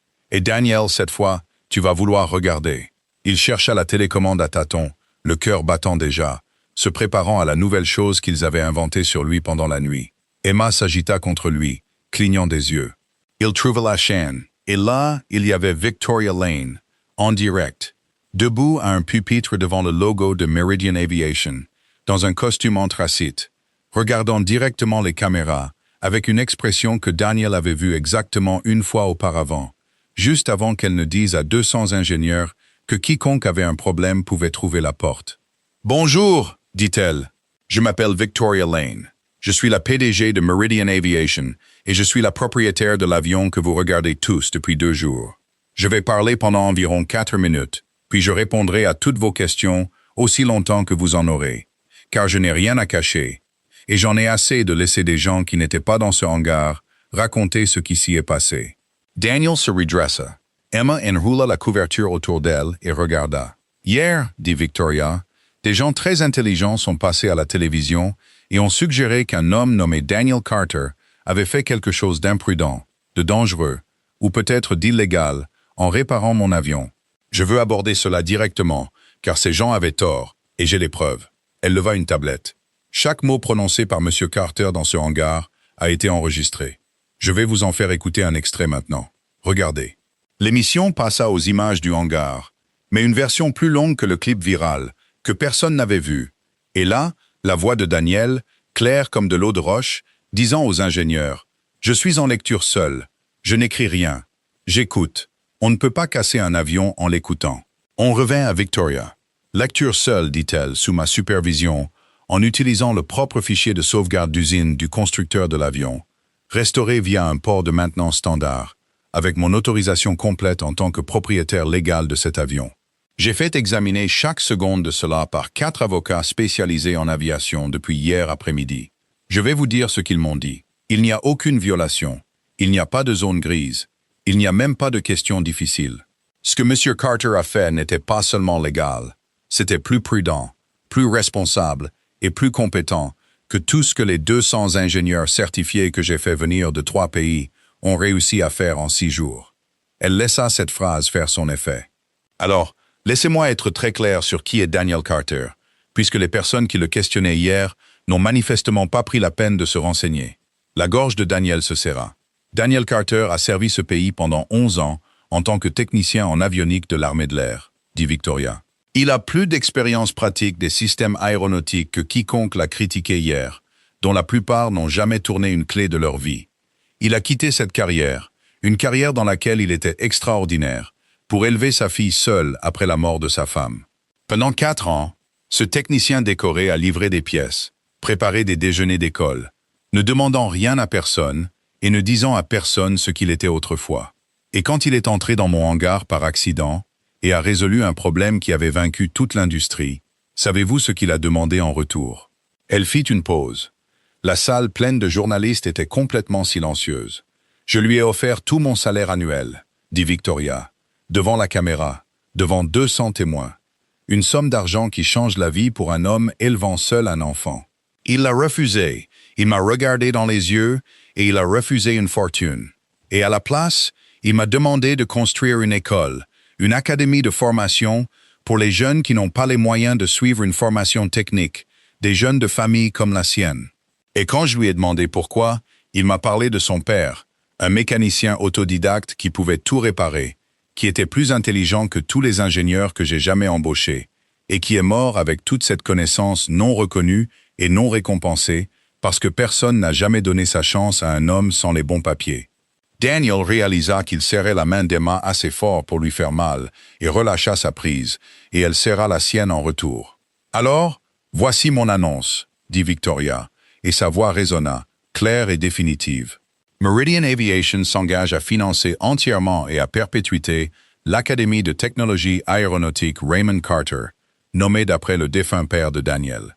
Elle fournira une formation technique gratuite, des outils et un logement aux jeunes qui ont le talent et la volonté, mais pas les moyens. Notre première promotion s'inscrira cet automne, et au consultant en aviation qui est passé à la télévision hier et a dit, je cite, « Que se passera-t-il la prochaine fois que quelqu'un sans formation appropriée décidera qu'il sait mieux que les professionnels? J'ai une réponse pour vous. » Elle regarda droit dans l'objectif de la caméra. Parfois, ils ont raison. Parfois, le type au fond de la pièce, en chemise de travail tachée, est la seule personne présente qui comprend vraiment la machine.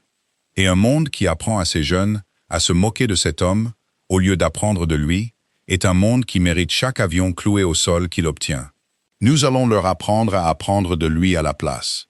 C'est à ça que sert l'Académie. La salle de presse explosa de questions. Victoria leva la main et commença à les prendre une par une, calme comme de l'eau dormante. Et Daniel Carter s'assit sur son canapé avec sa fille et regarda une milliardaire qu'il connaissait depuis moins d'1 jour se battre pour son nom devant tout le pays, comme si c'était le sien. « Papa », murmura Emma, « elle te défend aux infos. Elle dit la vérité à tout le monde. »« Ouais », dit Daniel. Sa voix ne fonctionnait pas tout à fait correctement. « Ouais, ma chérie, c'est ce qu'elle fait. Je l'aime bien. Moi aussi, ma grande. Moi aussi. » Ils regardèrent tout. Chaque question. Victoria ne flancha jamais, ne se mit jamais sur la défensive, ne laissa jamais un seul journaliste la coincer. Et au moment où c'était fini, Daniel pouvait déjà sentir l'histoire tourner. Il pouvait sentir, même depuis son salon, le grand poids de l'opinion publique gronder et commencer à rouler dans l'autre sens. Car c'était ça, le truc avec la vérité, qui est une coureuse lente. Une fois qu'elle se montrait enfin, une fois que quelqu'un la mettait enfin en avant, fort et clair et sans peur, elle avait une façon de faire paraître petit tout ce qui était venu avant. Son téléphone vibra. Victoria, en voyant un texto de l'endroit où elle était allée après l'arrêt de la caméra. « Je te l'avais dit. Regarde les commentaires de la vidéo maintenant. » Il ouvrit son portable, les mains pas tout à fait stables, et regarda les commentaires sous la vidéo virale originale. Ceux qui, hier, étaient pleins d'étrangers spéculant sur son identité. Et ils avaient changé du jour au lendemain. Ils avaient complètement changé. Il y en avait des milliers de nouveaux, des dizaines de milliers. Et il ne parlait plus d'un civil imprudent. C'étaient des gens qui le remerciaient. Des vétérans disant qu'ils avaient servi avec des gars comme lui, et que personne ne les avait jamais remarqués. Des parents célibataires disant qu'ils avaient aussi abandonné des choses, et que c'était agréable de voir quelqu'un le reconnaître. Et encore, et encore, et encore, un mot qu'il n'arrêtait pas de voir défiler des centaines de fois. Des milliers. Respecte. Respecte. Et puis près du haut, Un commentaire avec plus de j'aime que tous les autres, d'un nom d'utilisateur qu'il ne reconnaissait pas. Il disait « Je suis le chef d'équipe qui l'a sauvé il y a 11 ans. Ma mère l'a retrouvé hier. Je suis en vie parce que cet homme n'a pas voulu signer un papier qu'il savait être un mensonge. » Croyez chaque mot qu'elle a dit sur lui, Monsieur Delgado. Daniel posa le téléphone sur son genou, pressa les talons de ses mains contre ses yeux et respira simplement pendant 1 minute. Emma se pencha contre lui. « Encore de bonnes larmes » demanda-t-elle. « De bonnes larmes » confirma-t-il. Brisé, reconnaissant et submergé. Les meilleurs, ma chérie. Mais la journée n'était pas terminée pour Daniel Carter. Loin de là. Car 1 heure plus tard, alors qu'il essayait encore de tout digérer, encore sur l'étrange nuage de voir tout le pays changer d'avis sur lui en temps réel, son téléphone sonna une fois de plus. Pas Victoria, pas un journaliste. Un numéro qu'il ne reconnaissait pas avec un indicatif de Washington, D.C. Il faillit ne pas répondre. Après tout ça, il était si fatigué du téléphone. Mais quelque chose le poussa à décrocher. Le même quelque chose qui l'avait poussé à répondre à la ligne fixe la veille. Le quelque chose qui avait guidé sa main vers le bon problème toute sa vie. Une voix nette et officielle. Monsieur Daniel Carter, anciennement de l'armée de l'air des États-Unis, à l'appareil. Veuillez patienter pour le secrétaire de l'armée de l'air. Et Daniel Carter, livreur, père célibataire. L'homme qui avait passé 4 ans à se rendre invisible, s'assit, figé, sur son canapé, sa fille de 11 ans le regardant, et comprit que ce qui allait suivre au téléphone allait changer sa vie une fois de plus, et qu'il n'y avait plus moyen de fermer la porte au monde brillant. Maintenant, il l'avait complètement trouvé. La seule question qui restait était ce qu'il voulait. Veuillez patienter pour le secrétaire de l'armée de l'air. Daniel resta assis, le téléphone contre son oreille, et le monde entier devint très silencieux. Emma le fixait, articulant. « Quoi? Qu'est-ce que c'est? Qui est-ce » Et il leva un doigt, le signe universel du père pour « Donne-moi une seconde », qui n'avait jamais, dans l'histoire de la parentalité, réellement fait attendre un enfant. Mais elle attendit quand même, car elle pouvait voir sur son visage que c'était quelque chose d'important. Il y eut un déclic sur la ligne, puis une voix chaleureuse et sans hâte, la voix de quelqu'un qui avait l'habitude d'être écouté et qui avait appris que cela le rendait plus doux plutôt que plus dur. « Monsieur Carter, ici le secrétaire James Whitfield. Merci de prendre mon appel.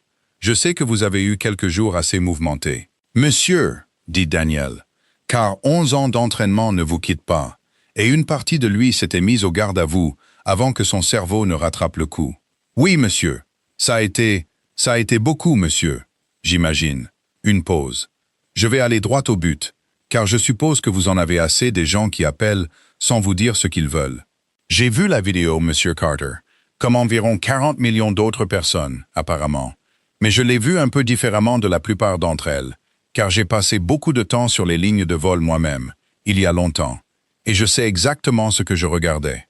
J'ai vu un homme diagnostiquer un défaut de synchronisation en se tenant au fond d'une pièce et en écoutant. Et puis j'ai fait quelque chose que je n'ai généralement pas le temps de faire. J'ai consulté votre dossier de service. L'estomac de Daniel se serra. « Monsieur, 11 ans, » dit Whitfield. « Avionique, Ellsworth, Kadena, 2 déploiements et un dossier de performance que franchement, j'ai lu 2 fois parce que je pensais qu'il devait y avoir une erreur, car l'homme dans ce dossier est l'un des meilleurs techniciens que cette branche ait produit depuis une génération, Monsieur Carter. Et cet homme est parti il y a 11 ans, et jusqu'à hier, personne dans mon bâtiment n'avait la moindre idée de l'endroit où il était allé. Un temps. Et puis je suis arrivé à la partie du dossier qui expliquait pourquoi vous êtes parti. Et je veux vous dire quelque chose, si vous me le permettez. »« Bien sûr, monsieur. Je suis désolé pour votre femme, » dit le secrétaire. « Et il n'y avait rien de préparé là-dedans, rien d'officiel. Je suis désolé que ce pays ait formé un homme comme vous, et ait eu besoin d'un homme comme vous, puis n'ait pas trouvé le moyen de le garder. Car le garder aurait signifié lui enlever le père de sa fille. C'est un échec, pas le vôtre. Le nôtre, vous avez pris exactement la bonne décision, et vous n'auriez pas dû avoir à la prendre du tout. Et depuis hier, je pense à combien d'autres personnes nous avons perdues de la même manière.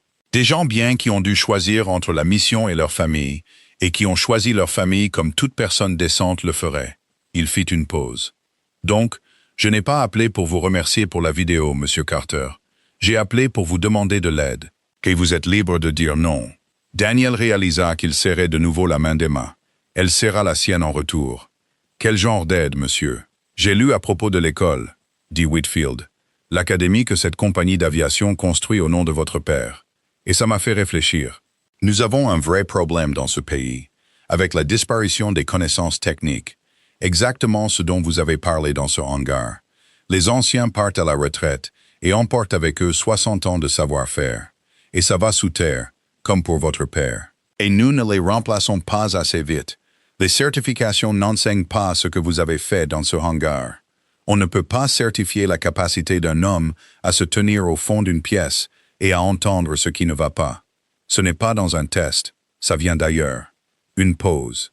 Je veux construire une version de ce que vous et Mademoiselle Lane construisez, mais pour les vétérans. Pour les hommes et les femmes qui ont appris ces compétences sous l'uniforme, puis sont partis et ont fini par conduire des camions et remplir des étagères parce que personne ne savait comment utiliser ce qu'ils savaient. Je veux les faire revenir, non pas en service, mais dans l'enseignement, dans la formation de la prochaine génération. Et je veux que vous m'aidiez à le concevoir, car vous êtes la preuve que c'est nécessaire, Monsieur Carter. Vous êtes tout l'argumentaire dans les bottes d'un seul homme. Daniel ne dit rien pendant un long moment. Il pensait à un garage avec un sol en terre battue. Il pensait aux mains de son père. Il pensait à 11 ans d'oiseau qu'il avait refusé de signer et à un chef d'équipe nommé Marcus qui avait maintenant 2 enfants et une connaissance qui n'était finalement pas morte. « Monsieur, dit-il enfin, et sa voix n'était pas tout à fait stable. Je conduis un camion de livraison. Je ne sais pas comment concevoir un programme national. Je ne connais rien à ce monde. Je répare des avions. C'est la seule chose que je sais faire. Monsieur Carter, dit le secrétaire, et il y avait quelque chose qui ressemblait presque à un sourire dans sa voix.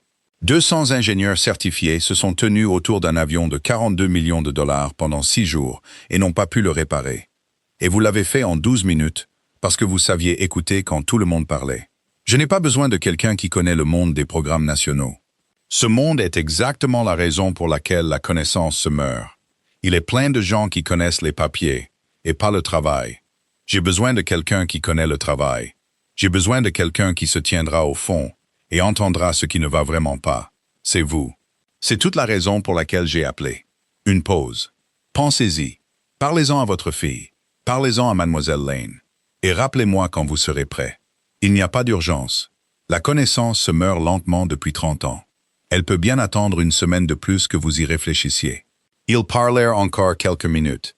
Logistique, un numéro à appeler, le nom d'un assistant qui s'occuperait des détails.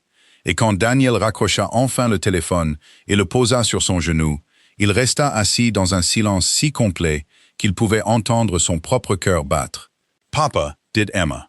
Elle s'était retenue tout ce temps, et maintenant tout sortit d'un coup. « Papa, c'était qui? Tu n'arrêtais pas de dire « monsieur ». Tu ne dis jamais « monsieur » à personne. C'était le président? C'était le secrétaire de l'armée de l'air, dit Daniel. Et il entendit à quel point les mots sonnaient étranges sortant de sa propre bouche dans son propre salon. La personne en charge de tout, de toute l'armée de l'air. Les yeux d'Emma devinrent parfaitement ronds. Et il t'a appelé sur le téléphone de la maison. Il l'a fait. Qu'est-ce qu'il voulait? Daniel regarda sa fille, cette fillette de 11 ans en pyjama sur un canapé usé, et il essaya de trouver les mots pour une chose qu'il ne comprenait pas encore tout à fait lui-même. « Il veut que je l'aide, » dit Daniel lentement. « Pour l'aider à construire quelque chose de grand, quelque chose comme l'école de grand-père, mais en plus grand, dans tout le pays. Pour les soldats qui ont appris à faire ce que je fais, puis sont partis et personne n'a utilisé ce qu'ils savaient. Alors ça a été gaspillé. Il veut que je l'aide à faire en sorte que ça s'arrête. » Il secoua la tête, riant à moitié de l'impossibilité de la chose. « Il me veut, M, le livreur, pour aider à diriger quelque chose pour tout le pays. » Emma resta silencieuse une seconde, puis elle dit avec la certitude totale et simple que seul un enfant peut avoir. « Ben, bien sûr qu'il le veut. Tu es le meilleur. Tu as réparé l'avion que personne d'autre ne pouvait réparer. Pourquoi ne voudrait-il pas de toi? » Et Daniel rit, vraiment rit, car elle l'avait dit comme si c'était la chose la plus évidente au monde, comme s'il n'y avait aucune version de la réalité dans laquelle son père n'était pas exactement l'homme de la situation. Et mon Dieu, il l'aimait pour ça. Il aimait qu'elle n'ait jamais, pas une seule seconde de toute sa vie, Doutait que son père tranquille était quelqu'un de spécial. Elle l'avait su avant la vidéo. Elle l'avait su avant l'avion. Elle l'avait su quand il n'était que l'homme qui préparait son déjeuner. Et elle avait eu raison depuis le début. Son téléphone vibra. Victoria. Je viens de raccrocher avec le bureau du secrétaire de l'armée de l'air, dit-elle. Et même Victoria Lane, qui était inébranlable, semblait un peu secouée. Daniel, est-ce que tu comprends ce qui se passe? As-tu la moindre idée de ce qui se passe en ce moment? Je commence à penser que je ne comprends rien du tout, dit Daniel honnêtement. 40 millions de vues, dit Victoria. 40 millions il y a 1 heure. Et ça n'a pas cessé de grimper depuis hier. La conférence de presse de ce matin a complètement retourné l'histoire. Tu n'es plus le civil imprudent. Tu es le héros vétéran qui a refusé une fortune pour construire une école pour les enfants pauvres. Il y a 3 chaînes qui te veulent. Il y a un éditeur qui a appelé pour un livre. Il y a un Daniel. Il y a une entreprise, un de mes concurrents, qui a appelé pour t'offrir un poste pour plus d'argent que je n'ai jamais payé personne, pour être le visage de leur division de maintenance. Elle prit une profonde inspiration. Et maintenant, le secrétaire de l'armée de l'air veut que tu aides à redéfinir les programmes de main-d'œuvre pour les vétérans pour tout le pays. En 2 jours, tu es passé d'un livreur que personne ne regardait à l'une des personnes les plus recherchées du pays en 2 jours. Je suis dans les affaires depuis 30 ans et je n'ai jamais rien vu bouger aussi vite. Daniel resta silencieux. Daniel, tu es là? Je suis là, dit-il. Je suis juste, Victoria. Je peux te demander quelque chose? Et j'ai besoin d'une réponse honnête, pas une réponse de PDG. La vraie, toujours. Si je dis oui à tout ça, les chaînes, le livre, le grand poste, le truc avec le secrétaire, si je dis oui et que je cours après tout ça, qu'est-ce qui arrive à Emma? Il y eut un silence sur la ligne. Et quand Victoria répondit, ce n'était pas la voix d'une femme qui avait bâti un empire. C'était la voix d'une femme qui avait perdu quelque chose en chemin. Elle a un père qui est dans un avion 4 jours par semaine, dit Victoria doucement. Elle a un père dont le visage est dans les magazines, qui est très important, et qui n'est pas là quand le bus la dépose. Elle a exactement la chose pour laquelle tu as abandonné toute ta carrière pour la protéger. Une pause. Je ne vais pas te mentir, Daniel. J'ai passé 30 ans à dire oui à chaque porte qui s'ouvrait. Et je suis très riche, très respecté et très seul. Et je n'avais personne à appeler quand mon propre père est mort, à part mon assistante. Alors tu as demandé la réponse honnête. C'est la réponse honnête. Les portes qui s'ouvrent pour toi en ce moment peuvent t'emmener très loin de cette petite fille. Et personne ne te reprochera même de les franchir. C'est le piège. Tout le monde te dira que c'est la bonne décision. Tout le monde appellera ça ta grande chance. Daniel regarda Emma, qui avait repris le film de requin et faisait semblant de ne pas écouter, tout en écoutant chaque mot. Alors voici ce que je vais faire, dit Daniel. Et j'ai besoin de ton aide pour le faire. Car tu es la seule qui sait comment ce monde fonctionne, et moi non. Dis-moi. Je vais dire non à presque tout, dit Daniel. Les chaînes, non. Le livre, non. Le grand poste chez ton concurrent, non. Et pas seulement parce que c'est ton concurrent, mais parce que je ne veux pas être le visage de la division de maintenance de qui que ce soit. Je ne veux pas être un visage du tout. J'ai passé 4 ans à apprendre qu'être le visage de personne est la meilleure chose qui me soit jamais arrivée. Il prit une profonde inspiration. Mais le truc du secrétaire, le programme pour les vétérans, celui-là, je veux le faire. Mais je veux le faire à ma façon. Pas en volant à travers le pays 4 jours par semaine. Je veux le faire d'ici, de la maison, en le concevant, en le conseillant, en enseignant quand je peux. Mais je ne déménage pas ma fille, et je ne deviens pas un homme qui n'est jamais à la maison. J'ai déjà fait ce calcul il y a 4 ans, et la réponse n'a pas changé. Emma passe en premier. Emma passe toujours en premier. Tout le reste doit s'adapter à ça, ou ça n'arrive pas du tout. Une pause. Peux-tu m'aider à construire ça? Une version du oui qui me garde à la maison. Et Victoria Lane, à l'autre bout du fil, émit un son que Daniel ne l'avait jamais entendu faire auparavant. Il lui fallut une seconde pour réaliser qu'elle pleurait. Oui, dit-elle, la voix épaisse. Oui, je peux t'aider à construire ça. Mon Dieu, Daniel, sais-tu depuis combien de temps je n'ai pas entendu quelqu'un refuser le monde entier pour la bonne raison? Elle rit. Un rire humide et surprise d'elle-même. Tu me l'as fait 2 fois maintenant. 2 fois en 2 jours. Tu n'arrêtes pas de me rappeler à quoi servait vraiment la chose. Elle se racla la gorge, se ressaisissant. D'accord, voici ce que nous faisons. J'appellerai le bureau du secrétaire et nous structurerons ton rôle en tant que conseiller. À distance, Pas de déménagement. Limite stricte de voyage. Je fermerai moi-même les chaînes et les éditeurs. Je suis très doué pour faire disparaître les gens. C'est un don. Et l'académie de ton père. Je veux que tu la diriges, pas que tu voles partout pour elle. Dirige-la d'ici. C'est à 20 minutes de ton appartement. Tu peux être là pour les jeunes, et être quand même à la maison quand le bus d'Emma arrive. C'est un vrai travail, Daniel.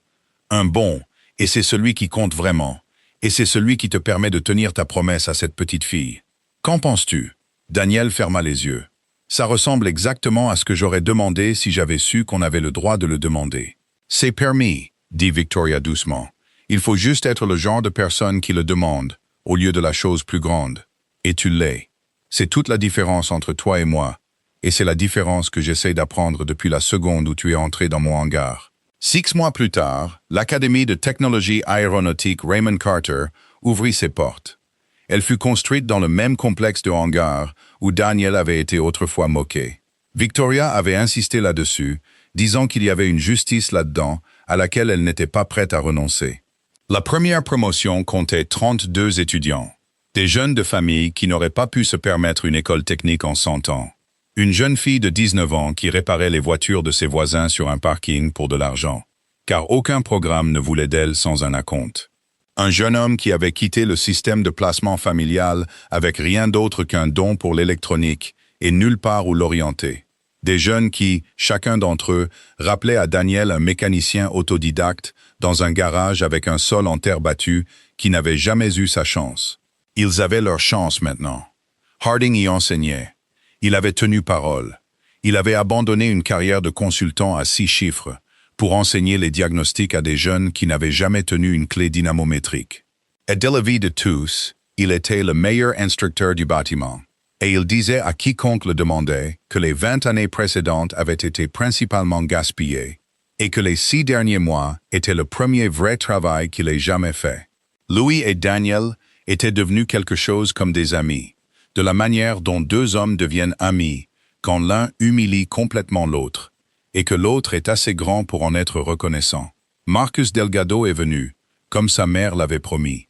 Il est entré dans cette académie sur ses 2 pieds, pas sur les mains, bien qu'il ait plaisanté en disant qu'il l'avait proposé. Et il s'est tenu devant 32 jeunes et leur a parlé d'un oiseau sur lequel il devait être, et d'un technicien qui n'a pas voulu signer un mensonge, et des 2 enfants qu'il a pu avoir grâce à ça. Et quand il a eu fini, il a trouvé Daniel au fond de la salle.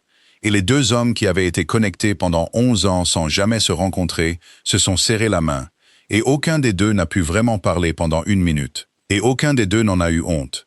Ruth Delgado envoyait une carte à Daniel chaque mois. Il les gardait toutes. Le programme pour les vétérans fut lancé ce printemps-là, et Daniel le conseilla exactement comme il l'avait dit, de chez lui, de l'académie, à ses propres conditions.